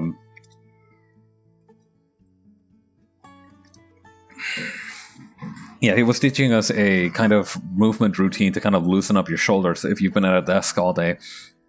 And one of the ones that he did was that he basically shook his shoulders, and he literally called it doing the Michael Jackson. I love my dad. Okay, then from here, I actually kind of want to shorten the arm a little bit. Just a little.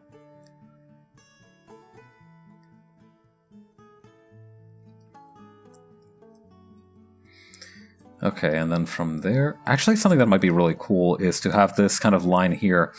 I'm imagining that's going to be yellow to kind of extend out to the arm like this. That might be interesting. Okay, then from there we can start working on the DD-288, which is going to be quite the undertaking. Okay. So how are we going to do this? I think the best thing to do is to figure out, like, yeah, because the thing is, right, Roland's thing is not, like, having, like, huge knuckle dusters or anything like that. It is just kind of, like, straight-up martial arts techniques. And, you know, like, he doesn't, like, set his fists on fire or anything. He doesn't, like, put on a magical pair of knuckle dusters. He doesn't, like, do anything like that. He just kind of, like, figures out different martial arts techniques. And while it is communicated in a visual effect using, like, the color yellow, it's not 100% like, you know, there's no actual physical force behind it. So that's why I always felt like these kind of, like, huge kind of fist weapons always seemed a little ungainly, especially when I put them on him. So I'm actually kind of wondering how I should translate this.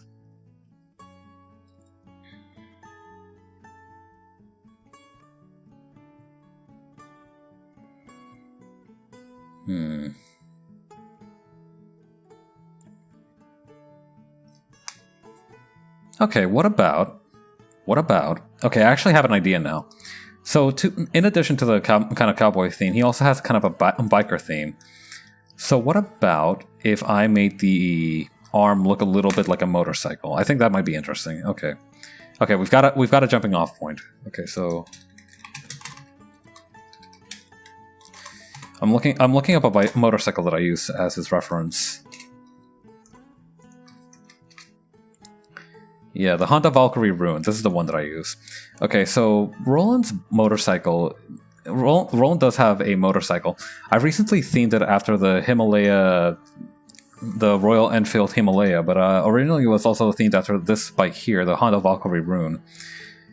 Royal Enfield Himalaya.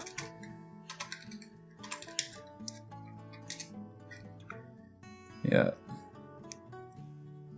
Hang on, I gotta find a good picture of it. This here. Yeah, this is the Royal Enfield Himalayan. It is a very slow bike. It is like not one of the faster bikes out there, but it has like very good kind of it has a good reputation among people who use it for traveling, which is also what Roland uses it for. So, okay. Oh, this is actually a very high resolution picture of you. Yeah, what is this? 1620 by 1080. Okay, that's not like super good, but like that's pretty good. 72 dpi is respectable.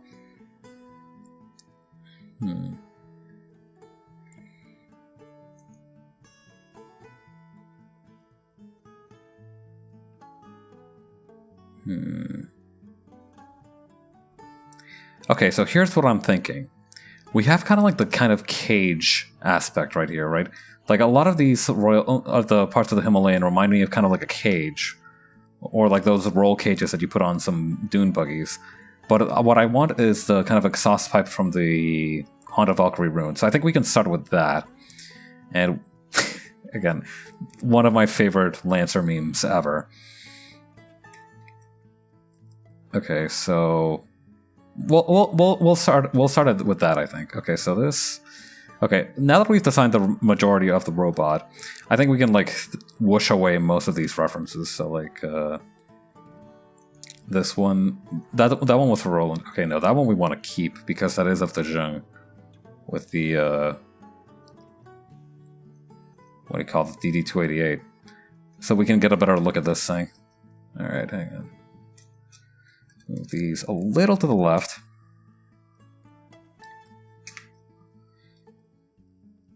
Okay, then. Alright, yeah, you can see that it's got like a big kind of thing here, which I imagine is kind of like the pneumatics of it. Again, not an engineer. Just feel like I should remind everyone, not an engineer. Okay, so this is gonna kind of okay. So we want a big kind of bulky box shape that kind of almost basically covers the entire hand. So I think, yeah, I might just kind of like copy and paste these in here into the reference folder so that I don't have to keep switching back and forth between windows. I could also put them in the what do you call, up here in the. I am looking for the word reference window, but that's kind of a pain. Not to mention I need to have the thing saved, so whatever. Okay, so kind of breaking down the basic shape of this. Let's move this little guy somewhere else. Why is my marquee tool a circle right now? I have no idea. Okay, so very kind of boxy shape again. Okay, so this is kind of like a box right here. Again, kind of covering the hand there. It's got the kind of nitrous oxide looking container here, the pneumatics. And it's got a bunch of like pipes and all that, and a big old kind of joint over here, a big ball socket joint to rotate it a little bit more easily. And it's got the kind of pile bunker thing right here. Very cool, very cool.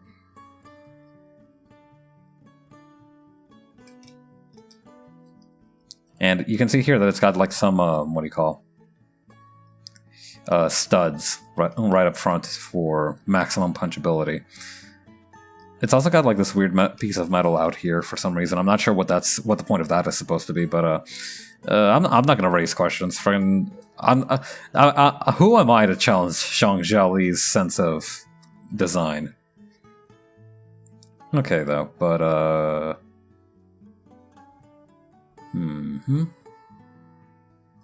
I'm thinking right now. I'm thinking.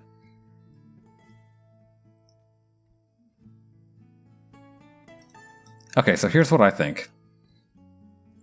So I'm gonna say kind of big old...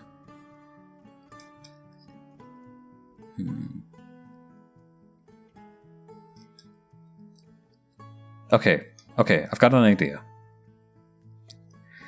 So when I said that I don't give Roland like any special magic gloves for his fight, that is true of his character now. But originally I had an idea where like his gloves had like a giant 7 printed on them, like this. And I think that's a good thing to bring back. I think now is the time for that show for that. I was about to call it Schrodinger's gun. That is not a literary term. That kind of Chekhov's gun to fire off. Yeah, never throw away anything when you design a character. 100% keep it in your back pocket, because not only could you use it for another character, you never know when you'll be like, when for some godforsaken reason, one day you'll be like, yeah, I kind of want to make like a couple of my OCs into Lancer pilots. Why not figure out some of their designs right like that way, and the time for that design decision will come. Okay.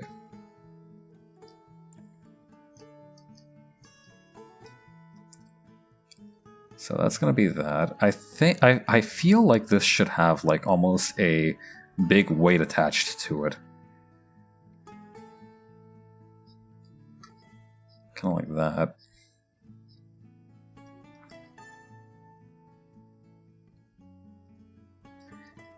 What would be really cool actually would be to give it like a speed, like a speedometer or something, like a gauge right here. That might be cool.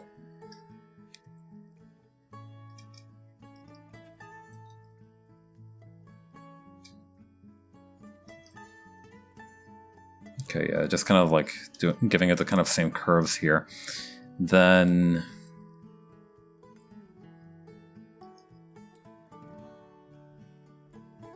kind of like this.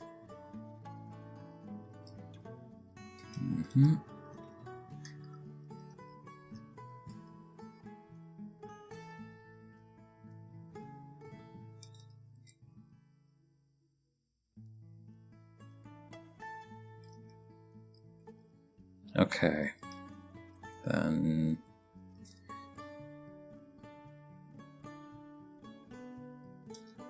okay, good.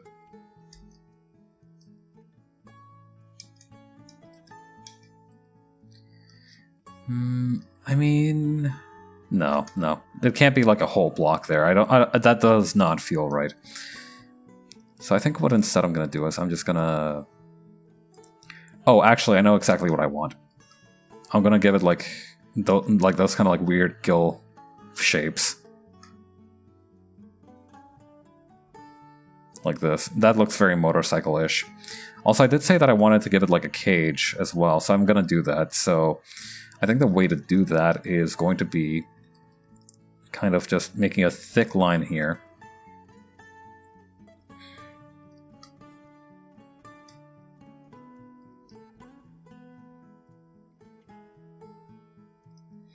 No, if I have the cage, I don't think I should have the kind of weird thing up here either. I mean, in addition, you know, I feel like that's just too much stuff, you know. I don't want these things to become overburdened.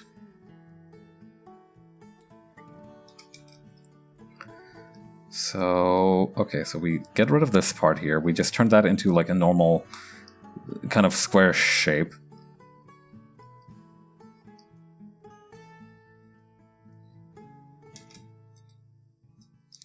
Okay.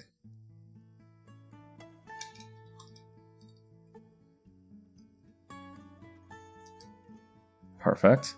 Then from there, I feel like this isn't quite aligned correctly.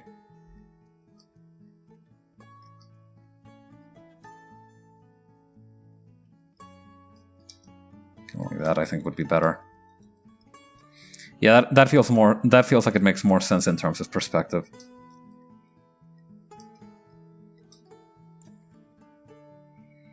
I think what's tripping me up is the kind of like angle on these is just does not look correct. I think that might also be a reason.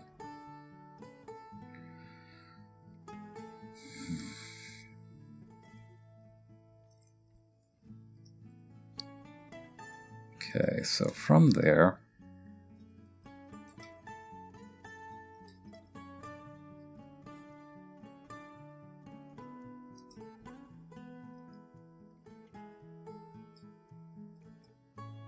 And from there, you kind of add a few more things like this.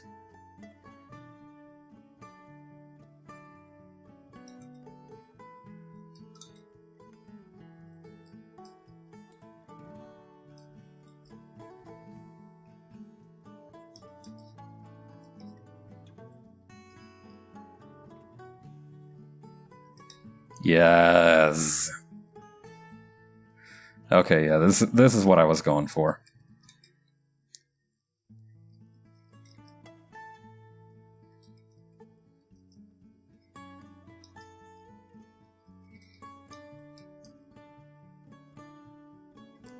Yeah, I could picture some sick stuff happening with the kind of like exhaust pipes. I like this. And maybe the kind of part here on top can also look a little bit like an exhaust pipe. Or like the end of a rocket engine. Today I am a genius. Okay.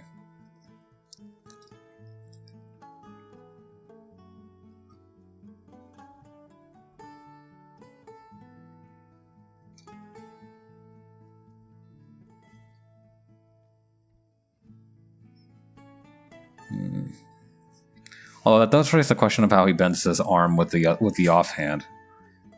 Yeah, that's actually a little tough in terms of like mobility. We can piece that together little by little, though. I feel like that shouldn't be too much of an issue.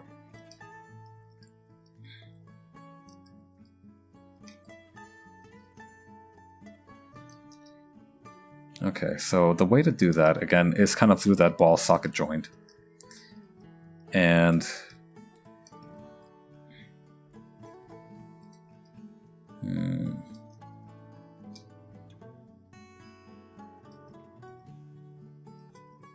what to do?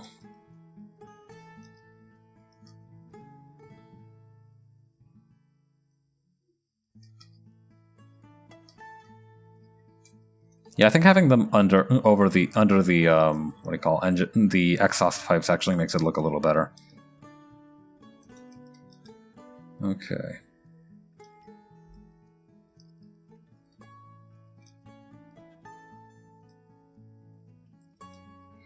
Another thing I could do as well is I could like lengthen this a little bit, because I feel like because it's like this giant don't mess around and find out kind of power fist, it needs to be not only bigger but also kind of like longer than the normal hand.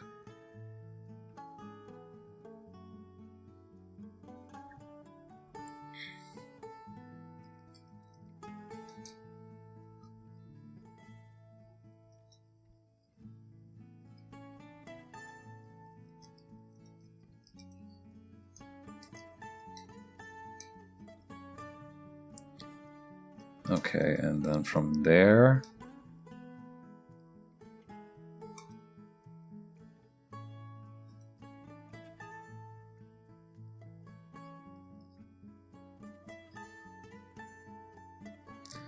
yeah, just kind of finishing the armor wrapping here.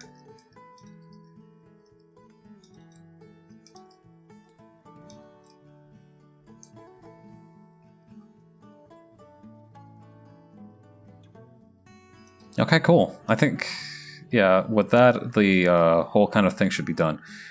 Now,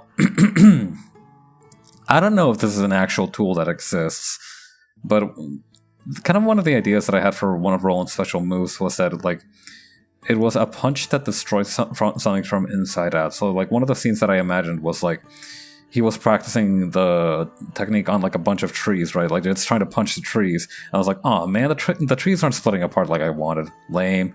And then he wanders off, and then later like a bunch of lumberjacks show up to the area, and they're like, huh, these trees are like literally like these trees are literally wood chips from the inside out. What the fuck happened here? So I'm wondering like there's like a specific tool that does that. I'm guessing a chisel might actually be the one. No, that's... I mean, kind of, but... Chisel seems a little off. It feels wrong to have a bladed thing on something that is clearly meant to be blunt weapon based. You know, it feels perverse. It's definitely not got the heroic vibe I was thinking of.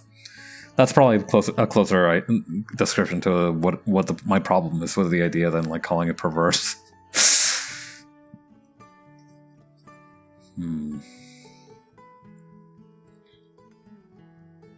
What the hell? Just put some normal bolts on it. Why not?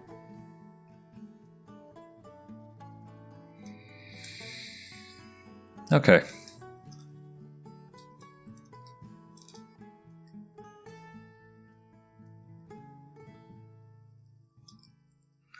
Okay, and then we can just do the other leg real quick. From there, we can clean up the sketch a little, and I think after that we'll call it a day.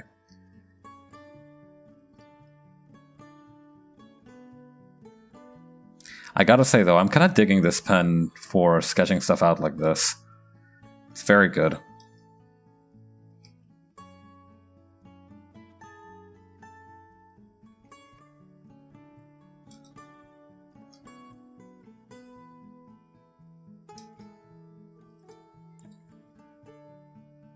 Oh wait, actually this would kind of, no, this would actually be the opposite way of this, because, yeah.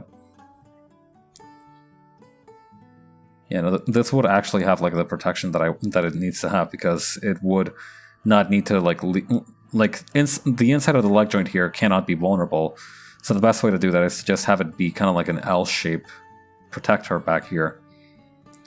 Okay, yeah.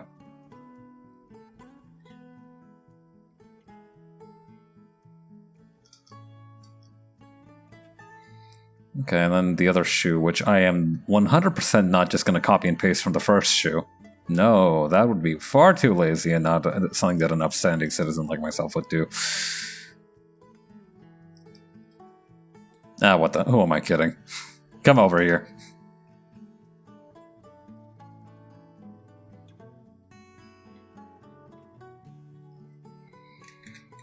Alright, and then just kind of drag this.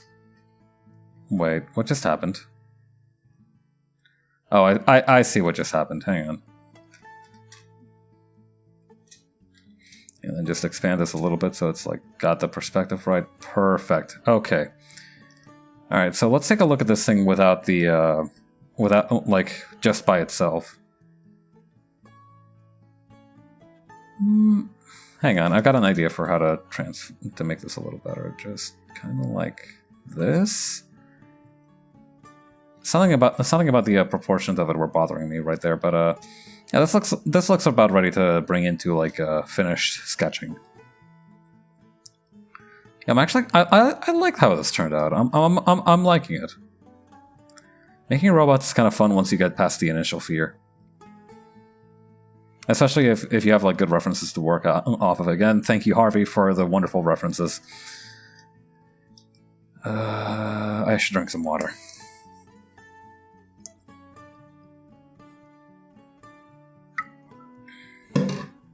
Okay, then bring that down, use the G pen. Alright, I think first order of business, definitely gonna be the DD288. I feel like that's got the most complex parts, so that should probably be what I take care of first. Actually, I have an idea for how to make my life a little easier here. If I can go find the 3D shapes here. Here we go. Primitives. Primitives, my beloved. Okay, so... hang on. Plonk this down.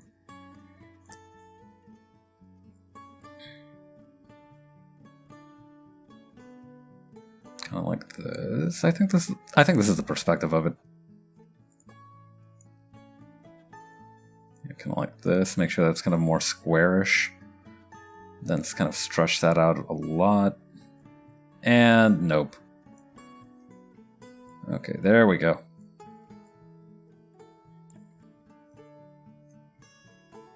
Okay, then we move this. Then we move this thing kind of around. Hang on, I think a better way to go about this would be to also put like a guy on there. Hang on. Okay.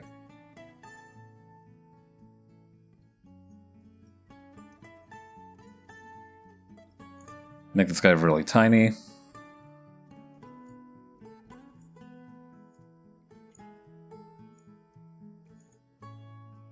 Okay, then move the camera down a little.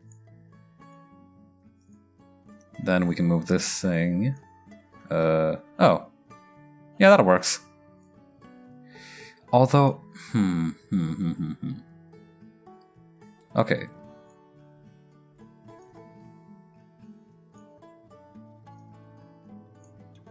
There we go. Okay, and we put that down here.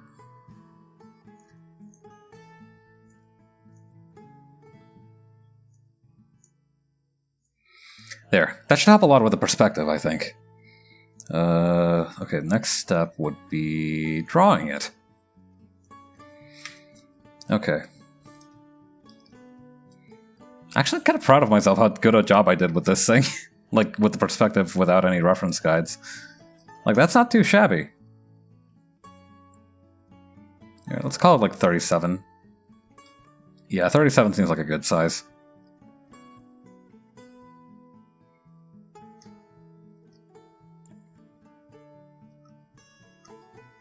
Okay. Oh, right, I need the vector eraser now.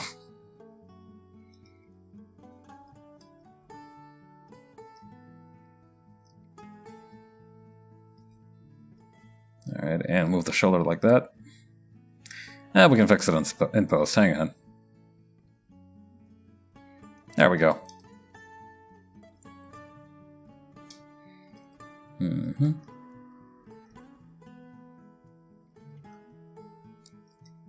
Alright, let me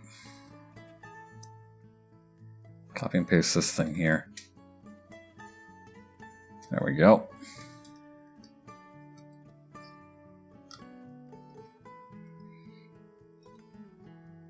Oh, right, I forgot the cage aspect of this thing. I can do that as like this part here, I think. I think that shouldn't be too much of a problem, actually. Should be fine.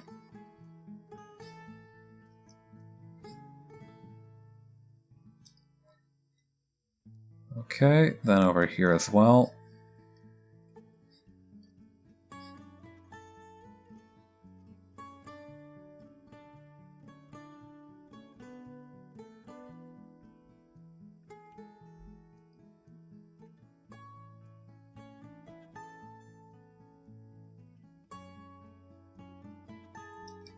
Okay, then over here, this will go like this. And like this.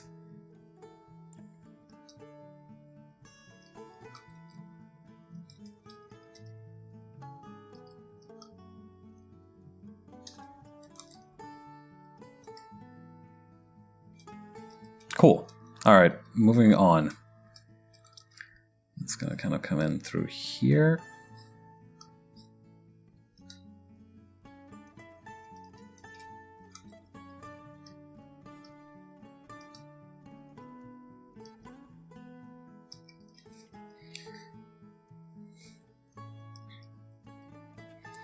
Okay, then this is basically my idea for this was basically like a bunch of nuts and bolts, just kind of like a gigantic nuts and bolts kind of affixed to the end of the fist. So that's kind of what it's going to have to look like.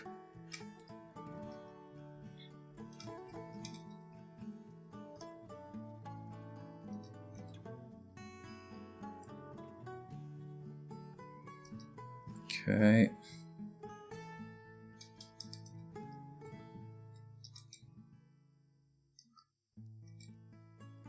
And over here as well. Yes, thing that I noticed about the sound suppressor system that I've been using these days. The current sound suppression that I'm using is called Recomp. It's part of the Reaper OBS plugins. Highly recommended, actually. It's also how I make my voice funny like this.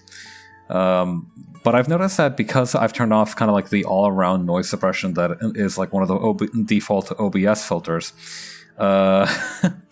what ended up happening is that now I've like sometimes I'll see like my audio spike a little bit, like when I'm not talking, I'll see my audio spike a little bit, and I'm noticing that it's because of the sounds I make when I'm clicking, when I'm like putting stuff up and down on my desk. And for the longest time, I thought like, oh my god, the giant 80-year-old radiator that's like right beside me is finally coming through. Oh my god, everybody's gonna know that I live in like a place that has an 80-year-old radiator, which is a normal thing to fear. You know, old radiators can be actually quite dangerous, so do be careful if you live in one of those buildings. In any case, mystery solved, I suppose.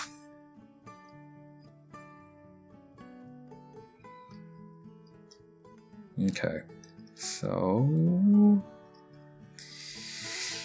Okay, here's my thought process. So, fist kind of connects to this part here. This is kind of like how far the this like metal chassis goes. Then from there, I'm actually not sure how I want to handle this.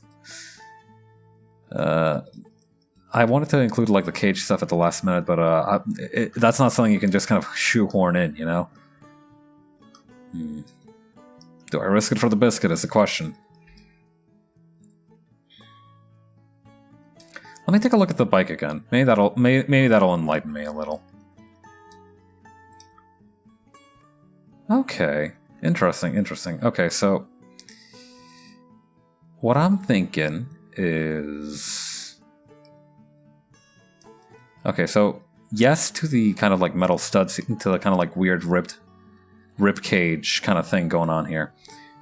However, at the same time, I'll kind of once this part is kind of arranged, I'll add the cage to it on top. Okay, I think I'm happy with that solution.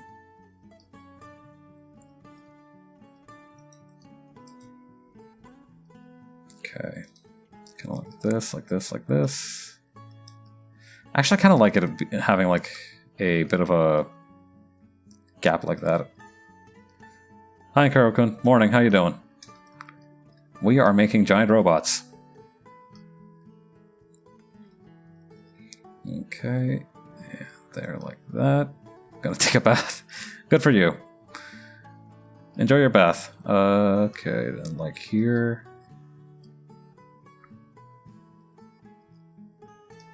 Yeah. Bathing is actually something that can be like super important for your mental health. Like, I feel like being kind of like partially submerged in water is one of those kind of intrinsic human needs that everybody should meet every once in a while. You know, like even if you're going to like a bathhouse or something, I don't actually know if Western society has a lot of bathhouses. They weren't very common where I used to live, so I don't know that they're like all that common. I feel like they should be. I don't know why they're not more popular. I mean, we have all kinds of swimming pools. Don't know why we don't have bathhouses. I mean, to me, bathhouse and swimming pool is the same thing. Not that you should swim in a bathhouse, but like, you know, you get half naked, you share the water with a bunch of strangers. It's a whole thing.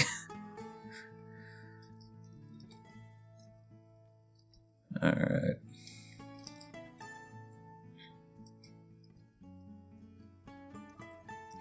I thought there was a mosquito on my arm, but it's just the cable from my headphones. I hate it here, honestly.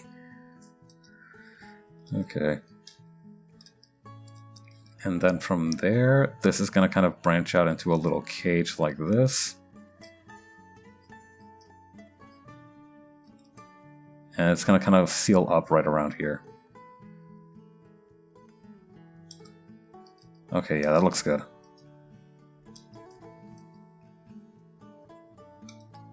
Okay, then from there, the next stage to making this kind of like a cage-looking thing is to kind of go like this, and like this.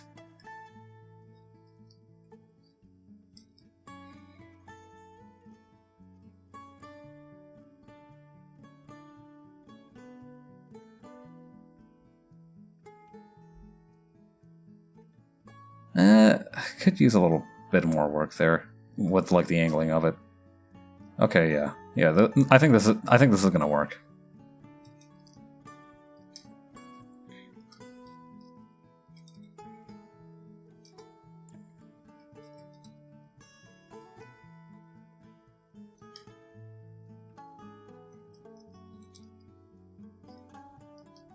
Okay, and then from there we can just kind of reuse that same kind of a flat piece there, and then just kind of move it over down here. Yeah, this satisfies my conscience in terms of like putting the cage on there. In terms of like making a reference to the Enfield Himalaya.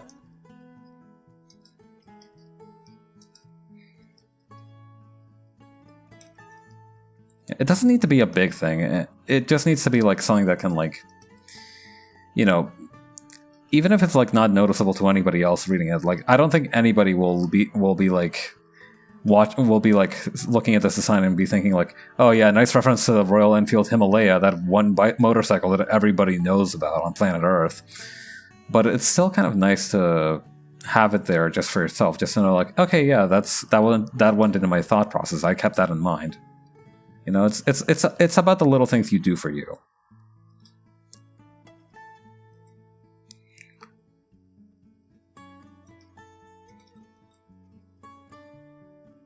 Okay.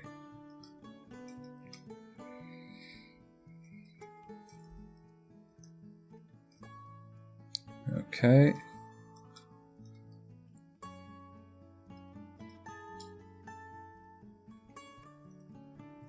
All right, what should I put this on right on here? Like, oh, I could probably just put in IPS and Zheng.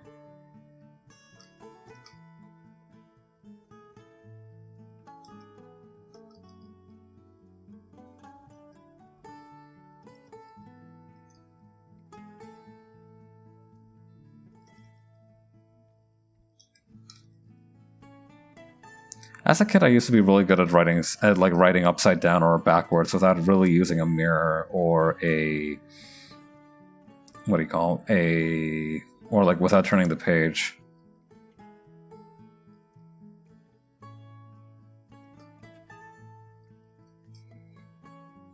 Okay. I don't think I've retained that talent into adulthood, but it's still cool, I think. Okay. It's still like a funny thing that you're able to do as a kid. Something about this is not rubbing me the right way. Hang on, I've got an idea for how to fix it though. Whoops. Hang on. I should save my progress soon.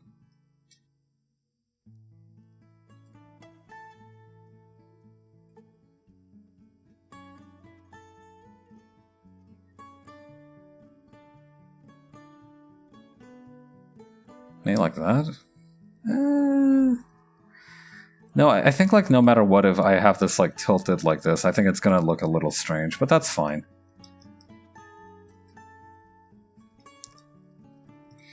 Okay, so kind of moving on from that section there. Okay, we got this part here, we got the kind of engine part here, which I'm not sure how I'm going to incorporate. I feel like it shouldn't kind of overlay the joint here.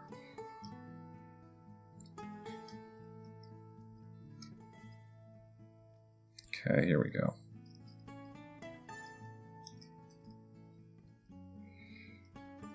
Okay.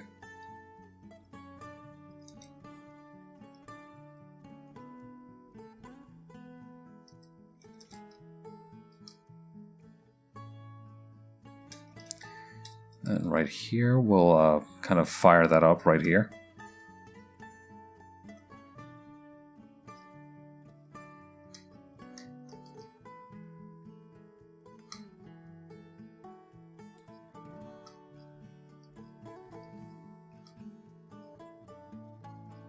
Okay, yeah, I think this is an interesting shape to incorporate into the design. I like it. We'll go with this. There we go. Yeah, the thing is, right, I think the reason that I got that many bots earlier, and this is something that I've been thinking about, recently I've started trying to use more tags on Twitch. You know, when I set up the streams, I try to use more tags, and recently the one that I've been using for digital art is, well, digital art. And I think that what happens is that because there are more kind of bots lurking around in those tags, I feel like maybe that's why I saw like that friggin' hat trick today, that like I got basically 3 bots back to back to back. I'm not gonna lie, I'm not even mad, I'm kind of impressed. That's like coordination right there. Those bots friggin' did those bots kind of like synchronized their watches and tried to rob the bank all at the same time. I mean, I still blocked them, but like still, respect. I respect the hustle. Alright. I can admire a good hustle. Every now and again. Okay.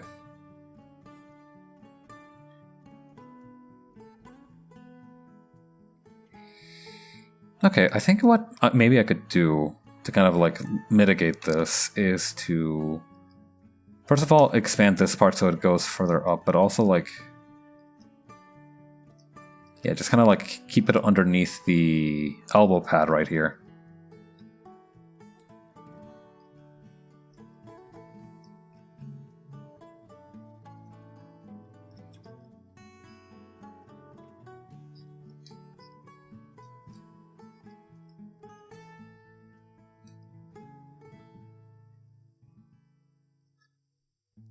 There we go.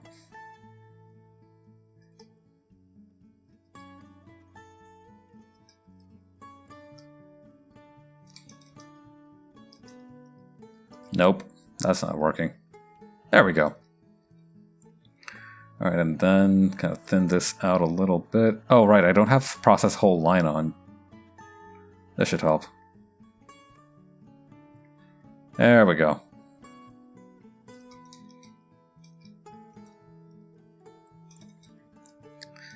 Okay, then we can expand this part right here upward quite a bit.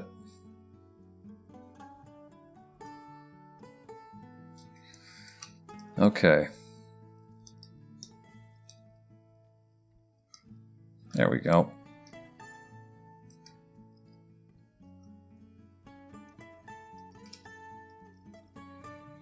And then from there, we can kind of do the kind of exhaust pipe arrangement that the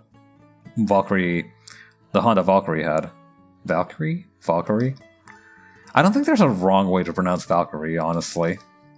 It's one of those words that just does not make sense and that just does not feel right no matter how you say it, I think.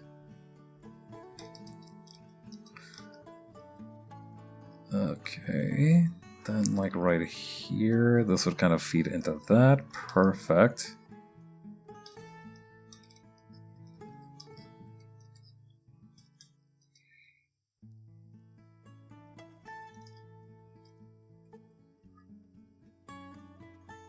Here we go.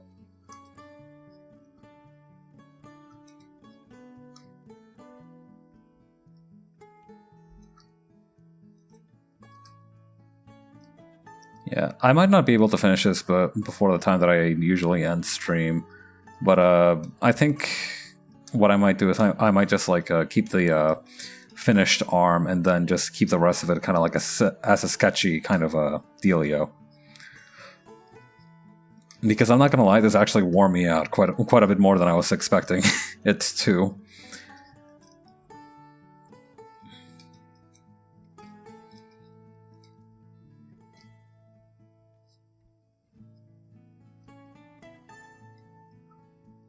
Okay, then kind of like that, then kind of like that. Boom, boom, boom. Oh boy.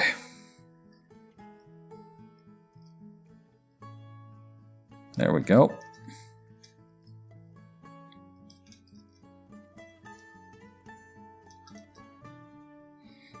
Hello, welcome back.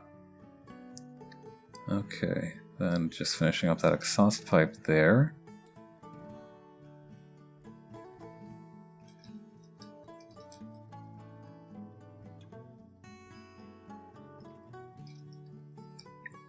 I'm actually really liking how this is turning out. I'm not gonna lie. I do like this quite a bit. I'm very proud of how this design turned out. Even You know, I feel like it could be a little bit more ambitious, it could be a little bit more detailed, it could have a lot more of everything, but even so, I feel proud of what I've accomplished in the time that I've had. Yeah. If you like your design, then literally nothing else matters. You drew it manually. Yeah, I drew it manually. I'm not gonna friggin' procedurally generate a robot arm that doesn't exist. Or at least I don't think you can do that. If you can, drop me a line, alright? Like, I'd be interested in learning more how to do that, but at the moment I don't think the technology is quite there just yet.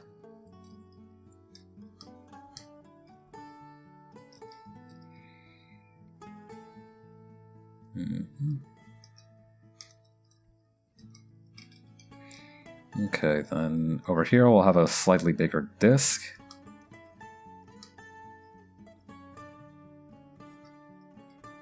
And have this kind of bend add like right here.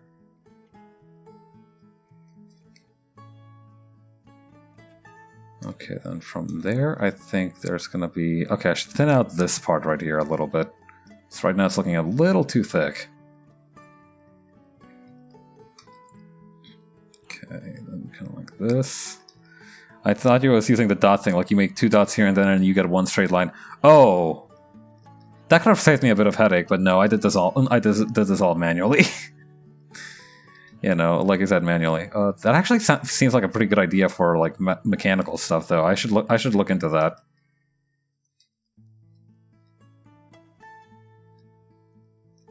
All right.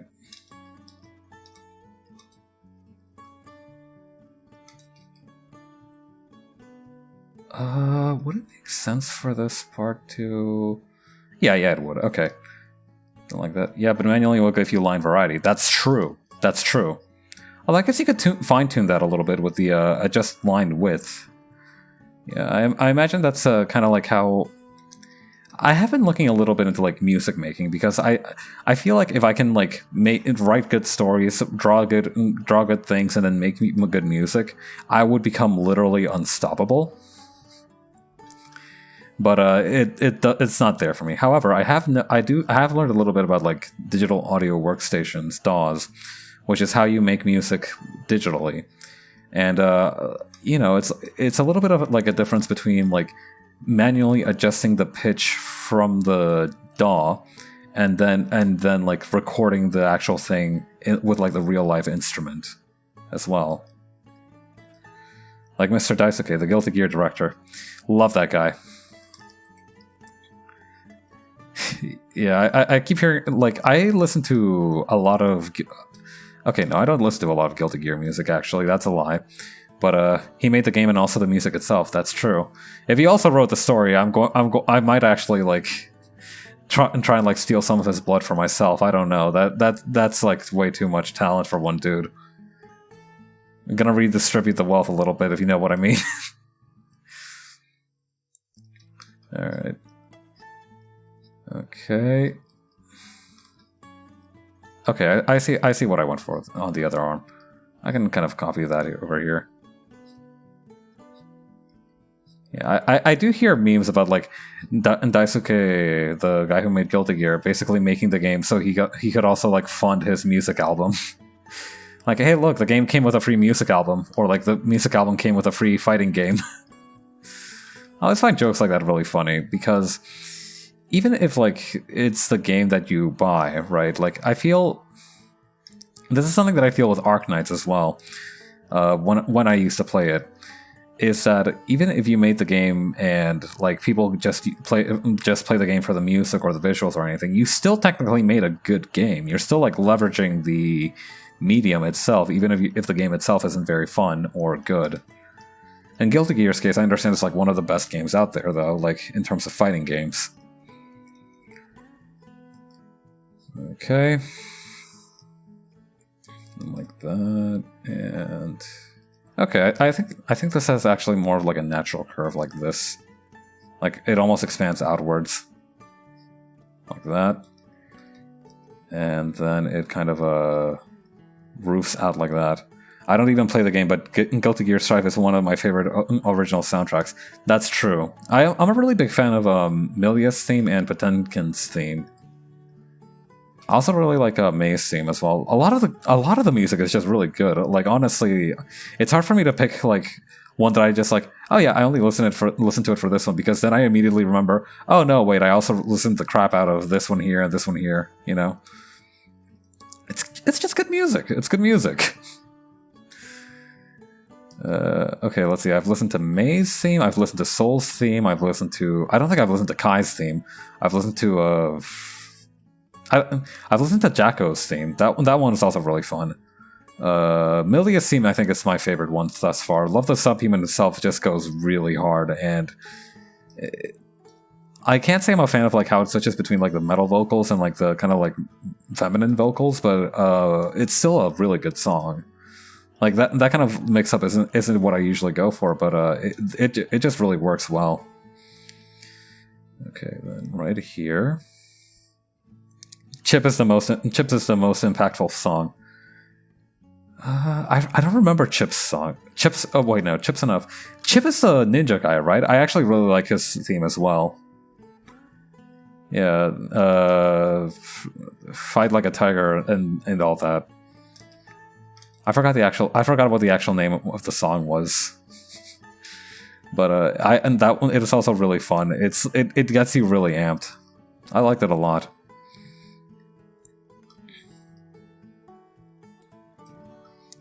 Yeah, play the hero. That's the one. Yeah, that's the one. Yeah, play the hero. Okay, then over here, kind of like that.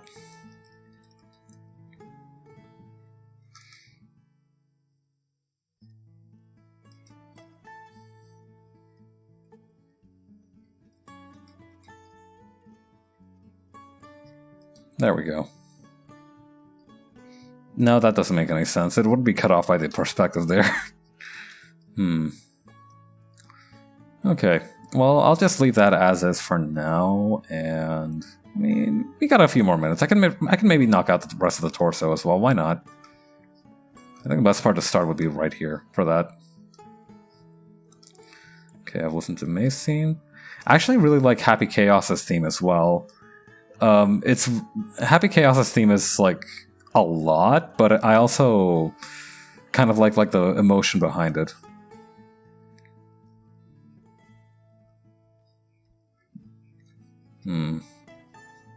Come on. There we go.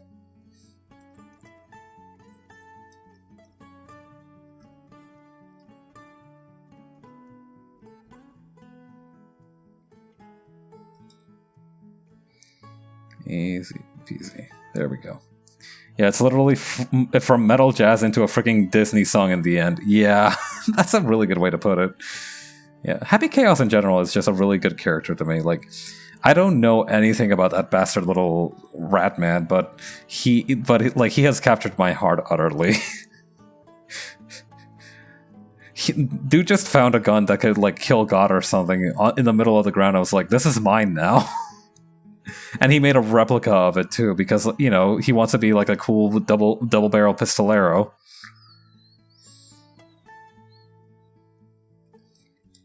The fact that there's just like god-slaying weapons lying around in like the backyard is still something that blows my mind. Like, who made it? Villain with gun. Yeah, like, who? Like, there has to be like some karmic reason in the lore why he found it, right? Like, I don't feel like he can just like find some shit like that by accident. But it's still really funny, the idea that like, oh yeah, no, this guy's not really a threat, but like this guy was already a god, like a god-like entity or something because of like his weird powers and shit. But yeah, no, we just gave him a gun too. Why not? Like the best way they could find to like balance the fact that he's like supposed to be like the biggest, most powerful magic guy in the story was to just give him a gun and be like, okay, he only uses this. He doesn't actually use any of his weird reality warping powers. He just uses the gun. And everybody was like collectively like, oh, phew, thank God. That means he must be easy to defeat. And then friggin' Romola made like a bunch of videos about how to use him, and then everybody was like, oh, okay, so he's just like an annoying insanity bastard to play against. Oh man. What a guy. Like, honestly, that, like, the Happy Chaos grind set is real, and it's something that I hope to achieve within my lifetime.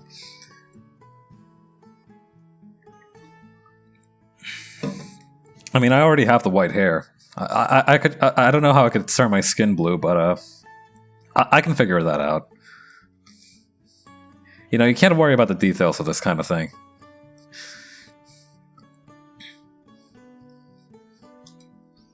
Okay, then over here. Okay. From there, I think the best thing to do next would be the top of the head. Okay.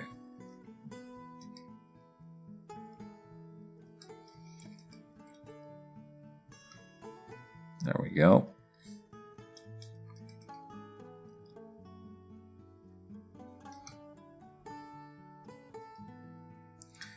Oh, hey Toast, how you doing? Welcome to the stream, everyone. How y'all doing? I'm Pabs, a rising VTuber and artist, and we are currently drawing some mech designs. Okay, then that's just gonna kind of warp around like that.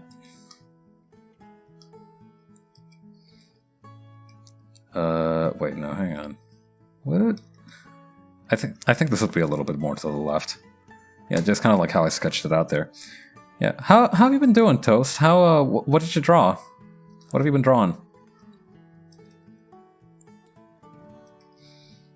Okay, then kind of like that. And here we go. And the kind of like cap on it is just gonna kind of circle back like that.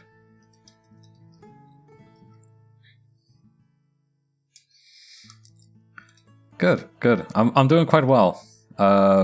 Things got a lot less frustrating with this design once I just kind of decided to wing it a little bit.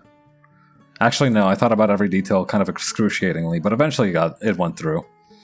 Hydrate. Thank you. I shall finish off the last of my water bottle.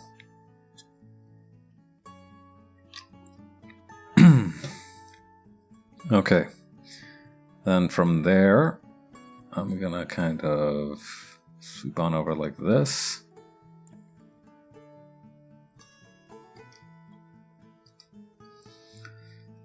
There we go, and then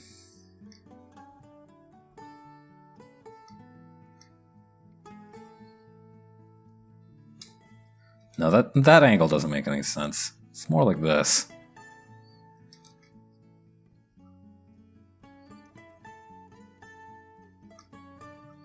There we go.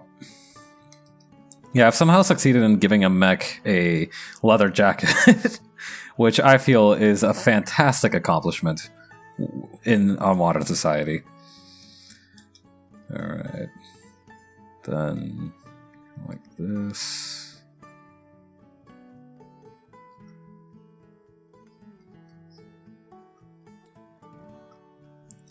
Yeah, we were just talking about the original soundtrack of this game, Guilty Gear Strive, and there's a character in there, Happy Chaos, whose theme song kind of warps from kind of jazz metal, if that makes sense. You know, kind of like how there's electro swing. It goes from jazz metal to kind of ending almost like a Disney song. It's quite the impressive thing.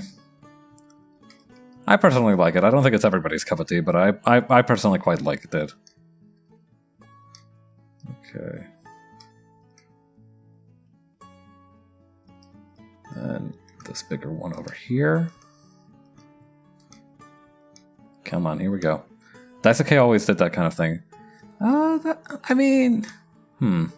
The thing is, before Guilty Gear Strive, my only exposure to Guilty Gear music, he did that on Faust. Huh. That's true. Faust? One of those two. Anyway, the only music that I've kind of listened to from the Guilty Gear soundtrack before this was Big Blast Sonic and Coming Home. I think that was because of like SAO Abridged, because I watched that series. I think they used that as part of the soundtrack as well. But I think those are the only two songs that I'd listened to from the soundtrack before Strive.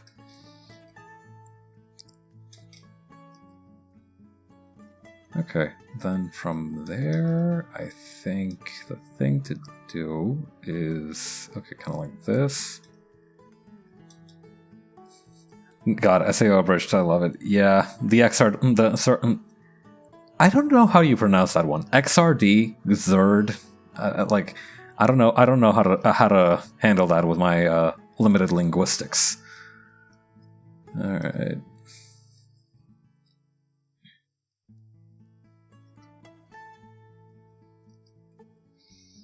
Man, I gotta tell you, I didn't really like the the kind of view from outside my apartment too much, because there's really not much to see. It's blocked up by a couple buildings, but from where I moved my desk, Zerd, like, shirt? I mean, that's valid.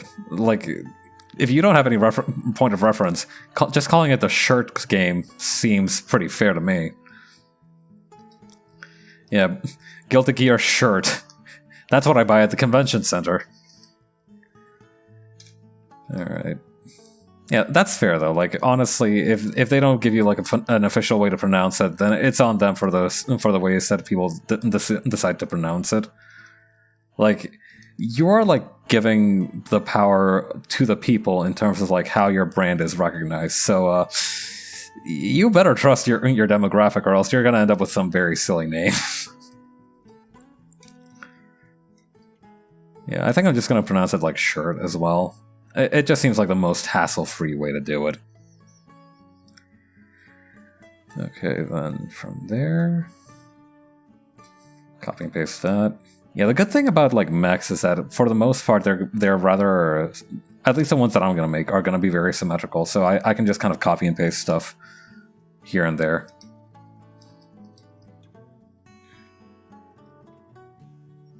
Okay, kind of like that.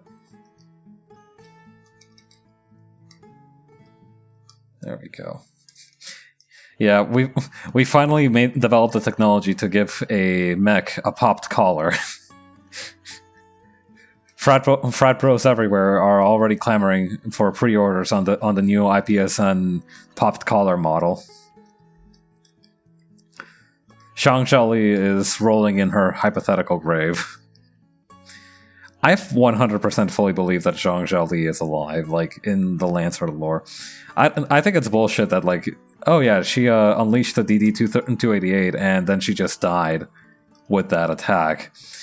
I feel like that's just not gonna... I feel like that's just not... That's not how she went out. You know, it might be just my like, idolization of this woman, but I don't think that's how she went out. Okay, then kind of like this.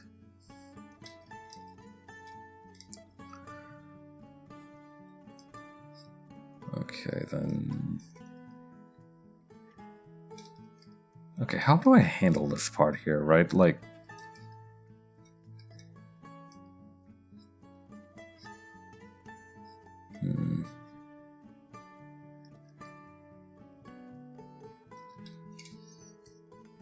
Okay, I think that's actually valid. Like, that's a decent way to handle it.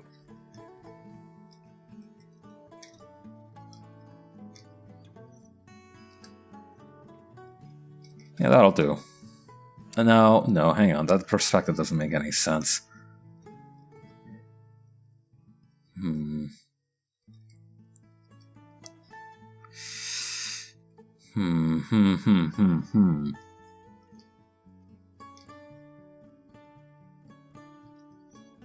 What about... I'm thinking here. Okay, so this part here is going to be like for the this kind of like neck part right here. So then...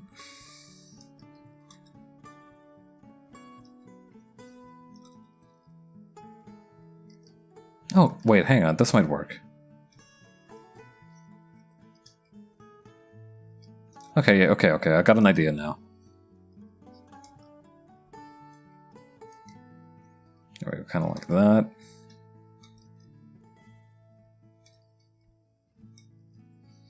And then kind of like that.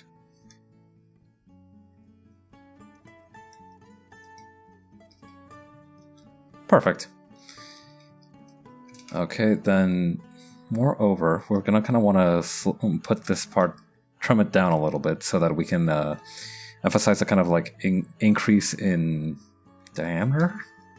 Not diameter. That's not what this is. The kind of increase in width, the kind of depth that this extra plating down here gives it. There we go.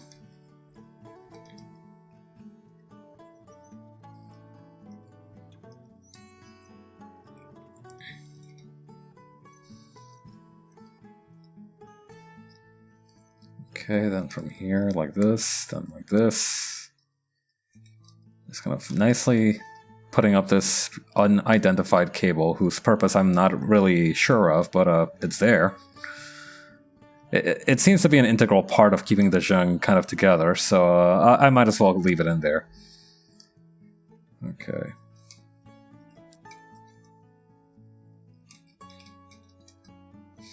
Yeah, I think I'm just going to finish off the torso, and then I'm going to call it a night. I feel like that's a good place to stop. Okay, then right around here.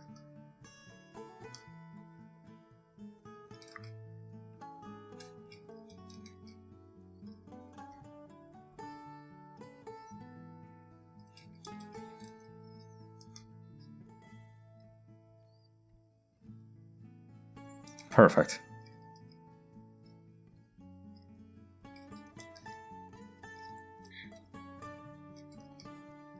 Okay, here we go.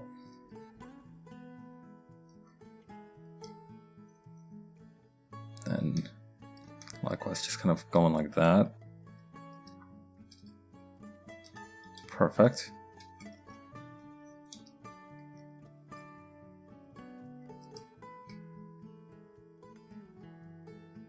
There we go.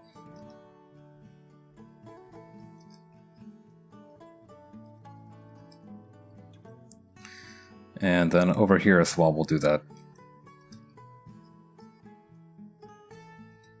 It's like what I find really incredible about this kind of process is that even though you have like only the vaguest idea of what it's going to look like by the end of it, as you kind of start just kind of building on it, everything starts to become much clearer. Like, it's not like, you know, obviously when you draw something, it's not like it's not like you can fully realize what it looks like in your head. Like, of course you have like an idea of what it's going to look like, but it doesn't come out fully formed. But it's still kind of like there. Like, you still kind of have a vague idea of what the end product is going to look like most of the time. But for this one, I have just no idea what's happening. So just kind of filling out these details as I go along actually feels like the best way to do it. So I think that's just what I'm going to do. I'm just going to kind of like wing it. I'm going to like try to add whatever little thing I can every now and again. And I am just not going to worry about it too much. This is how I design mechs. It's very odd. I'm more used to planning things out meticulously, so just kind of doing it like that feels very strange. But I guess every plan has to start somewhere, right? I can't draw symmetrical things. I mean, me neither. Like, I'm really bad at drawing symmetrical stuff, but I find that symmetry tools help a little bit with that. But then again, I'm also very bad at using symmetry tools, so that goes to show that there's no perfect solution for everything.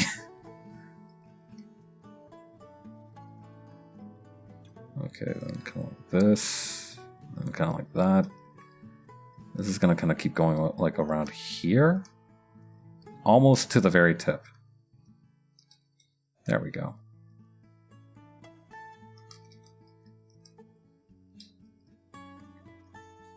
And then kind of like that.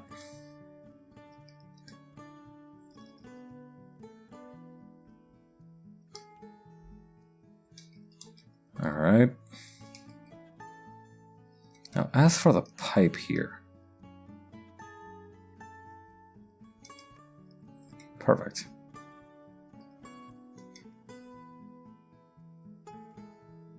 Okay, then like this.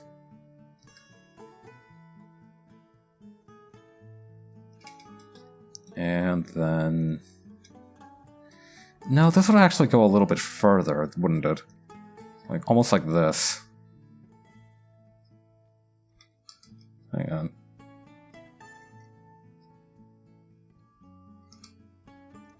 There we go. Okay.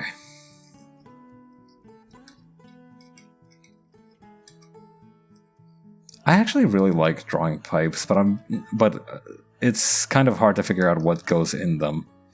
I don't know anything about like pneumatics or you know, kind of like how water flows in a pipe, so it's always hard to me to figure out like, okay, would this actually be a feasible kind of angle for it? Thankfully, because giant robots already kind of operate on the rule of cool, I don't need to worry my little head about that too much. It's very liberating in that way. Okay.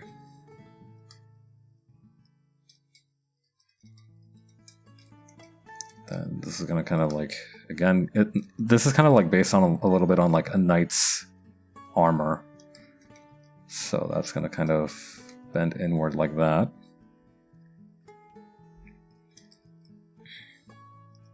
Yeah, the giant robot genre is such that it should provide enough scientific explanation to kind of stand up to scrutiny, but it should basically not be able to like it requires some suspension of disbelief by its very nature, right? As most fiction does, but like giant robots especially require quite a bit of suspension of disbelief. I know Gundam tried to justify it quite a bit by like saying like, oh yeah, we need like humanoid robots that can fight in space flexibly for this reason. And because of that, it feels much more realistic than other series. They just make it look cool. This put this, put that. I mean, that's obviously like a big thing of it. Like obviously, like if you look at a Gundam, you're not like, oh yeah, this is like a space thing. This is like the Gundam is very much obviously based on like a human wearing armor, and I find that pretty cool as well because I mean, I find like the degree that like people humanize everything is actually works out quite a bit in my favor because I'm really good at drawing people. So to an extent, if I know how to draw people, I also know how to draw giant robots.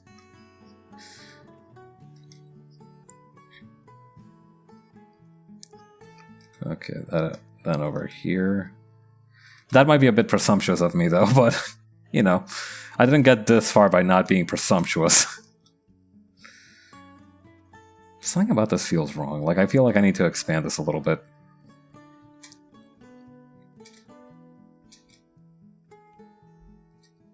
There we go. That feels a little better.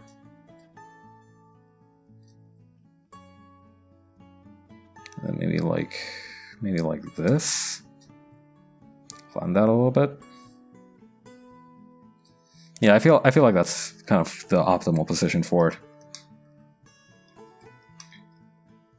I mean, there is very much a trend in I think a lot of science fiction, and especially just for like, you know, kind of just cool stuff in general, that you make that you make the design first and then you make the justifications for the design later. I think that's not a bad thing necessarily, because although it's true that like, you know, it might fall apart when like with like the themes of the story, that's not always the case. And moreover, if you have a strong design, you can also base the story around that. It's very much a kind of chicken and egg situation, I think. Like, you can have a strong design and that'll lead the story, but you also need the design to be influenced by the story that it's in. So, for example, yeah, like take the character that this mech belongs to, for example, Roland. He's supposed to look like some kind of like cowboy, but but like it's still kind of like set in a modern-ish era, the story. So it still needs to have like stuff like so, you know, he doesn't have like, you know, linen clothing or anything. He has like a cotton shirt and a leather jacket. Although I'm sure the leather jackets existed back when cowboys were still around. Okay, then over here we'll do this other part here.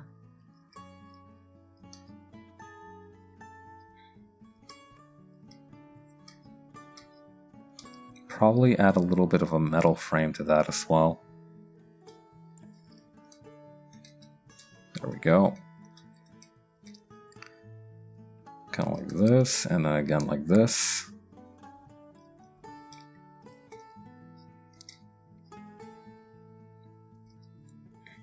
And then over here as well.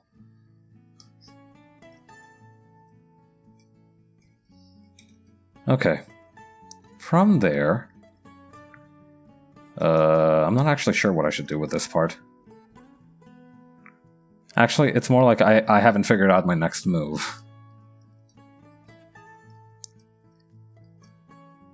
Okay, then maybe like a little bit like this. The big thing on Star Wars is that it looks like an animal with 4 legs. If there's humanoid robots on Star Wars, that might be too OP. That's true, actually. Like, when you put it like that, it makes sense as well, because like having a humanoid robot in Star Wars just feels wrong. I feel like it's an important part of the power leveling there, or like the power scaling, that like humans are the only ones that have like human shapes. The rest of the robots have to look kind of like animals. Like the AT-ATs are supposed to look a little bit like camels. At least that's the vibe that I got from them.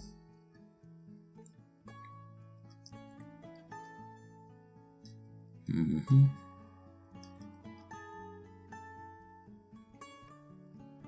And one time I had a weird vision of like... It was a very surreal kind of dream, almost. Basically, the idea was that I was in like this very red place. Like the sky was red, the ground was red, everything was just kind of like some shade of red. And I was like surrounded by like these huge mountains, and in the distance, just past the peak of the mountains, I could see enormous camels walking in the background, like camels as big as the mountains. And that's all I could remember from the dream. But that image kind of stuck with me for a while. I've been meaning to draw it as well. I did draw it back in high school, I think, for like an art project, but the professor didn't give it particularly high marks. So I've never really had an opportunity to revisit the idea until recently. I don't know, now might be the time to unpack all that. Who knows? I don't know how often I've mentioned this, but I have an embarrassingly high number of times that in my dreams where, like, if there is an animal involved, there is a good chance that animal is going to kick my ass. Like, if an animal appears in my dream, chances are I'm going to fight it, and chances are if I fight it, I'm going to lose. Not because it's a particularly strong animal, but just because, like, I just tend to lose to animals in my dreams. I remember one time I got bodied by a friggin' salmon. Like, it just leapt out of the water and just friggin' did flybys at me. It's kind of embarrassing, but I feel like that would hold true to real life as well.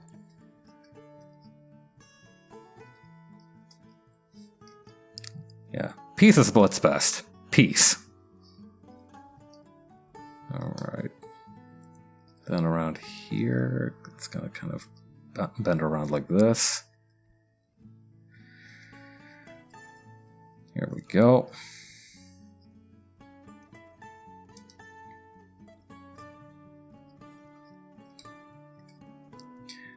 And your run getting debuffed so slow. My run getting debuffed? Wait, my run getting debuffed? What do you mean? Like, I'm not gonna lie, I forgot what I was talking about just now, so you might have to refresh my memory about what you're talking about in the dream. Oh, that's true. I mean, I wasn't actually running, I was just kind of like staring there in slack-jawed horror. I am like 90% sure I saw a vision of hell in that dream with the camels. I'm not gonna lie. But like I said, I can unpack that some other time. Okay.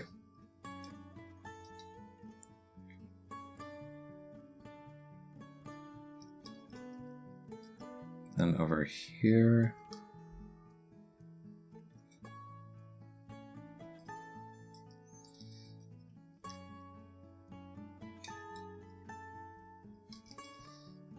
Kind of like this. Kind of like this. Yeah, I think that's enough detail for like the inside of the leg.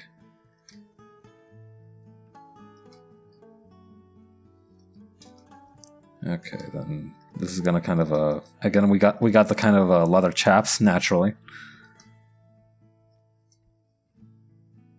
Okay.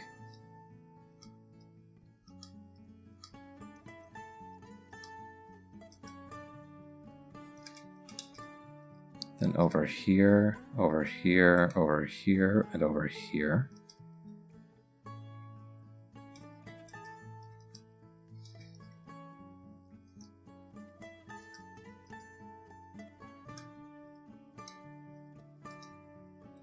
Perfect.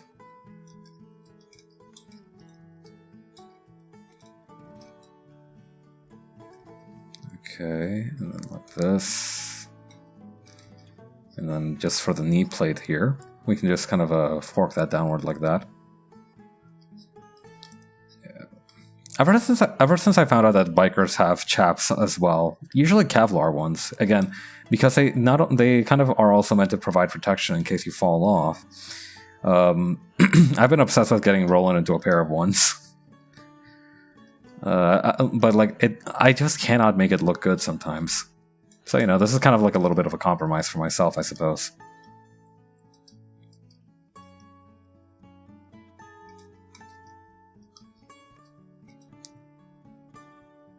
Okay, then over here, we can kind of finish off the calf. Right here too. And then have the kind of like little studded area there. We can fix that up in just a minute. There we go. Yeah. Recently I've gotten into the habit of doing those like face mask thingies. They're those disposable face masks that you know, you can get at like a pharmacy for like $4 a piece. I've actually been quite enjoying them. My skin doesn't feel particularly hydrated, but I feel like it's just that act of like relaxing for a little while that's doing me good, rather than the actual hydration qualities of the mask. Yeah, maybe that's the kind of like grift behind it, right? It's not actually the mask that's doing anything; it's just a relaxation from putting it on for a little while. Who knows? I'm not a skin expert for sure. I'm not a skin expert.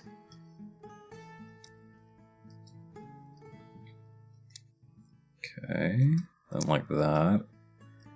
And then it's going to have a little bit of that pipe action here. Tube action.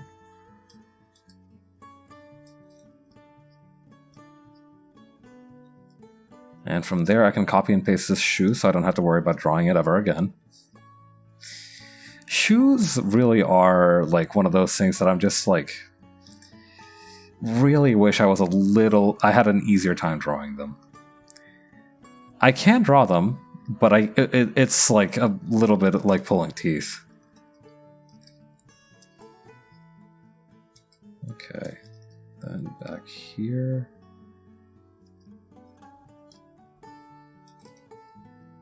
Okay, perfect.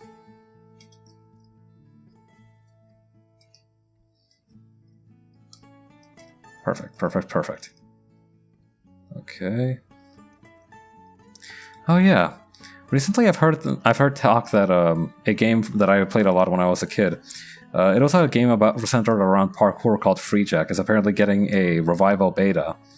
So I might actually be trying to get my hands on a copy of that and play it on stream if I can. I don't know. It might. I don't know how good it's going to be. I do follow the development on Twitter, and it seems to be going pretty well. But I don't know. The game itself wasn't very good when I played it, and these projects always seem a little shaky. So I'd like to play it a little. Maybe not on stream, but maybe on stream before I give my final verdict on it. I am hopeful though. Like I do have a lot of fond memories of that game. I just draw boots. That is also valid. That's probably the smart move, honestly. Yeah, I mean, like, the reason that Scooby-Doo has a collar, for example, I know this, that like, apparently the reason that a lot of Hanna-Barbera cartoon animals have collars and a lot of characters have their necks hidden is that the animators at the studio that made it were just no good at drawing necks. Like, if you look at the cast of Scooby-Doo, I think the only person with a visible neck is Shaggy. Everyone else, Velma has the little, has her sweater, Fred has the ascot, Daphne has the, another scarf, Scooby has the collar. They've all got, like, something to cover their neck except for Shaggy. Alright.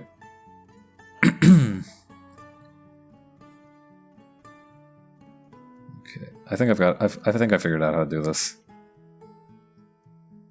No, that looks bad, actually. Alright. How about this? Okay, that looks much better.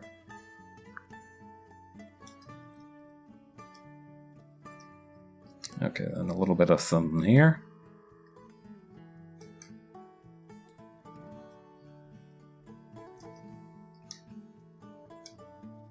And a little bit of something here. Yeah, like, basically there's no shame if you're not good at drawing something, because even professionals try to make up for their weaknesses, so, don't let your dreams be dreams.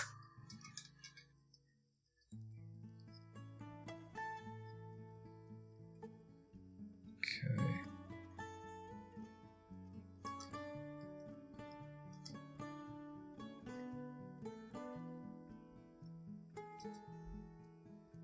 Okay, then right here.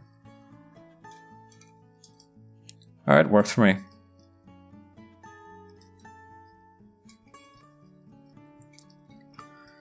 Okay, then next up is going to be the other leg, and then the arm, and then we'll finish that off.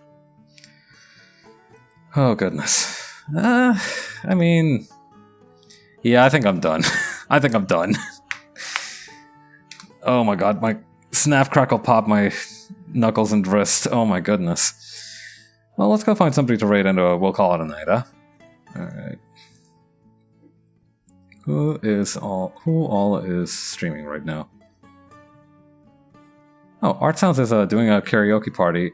They are singing Higa Dandism 100 times. What the? Alright, this I gotta see.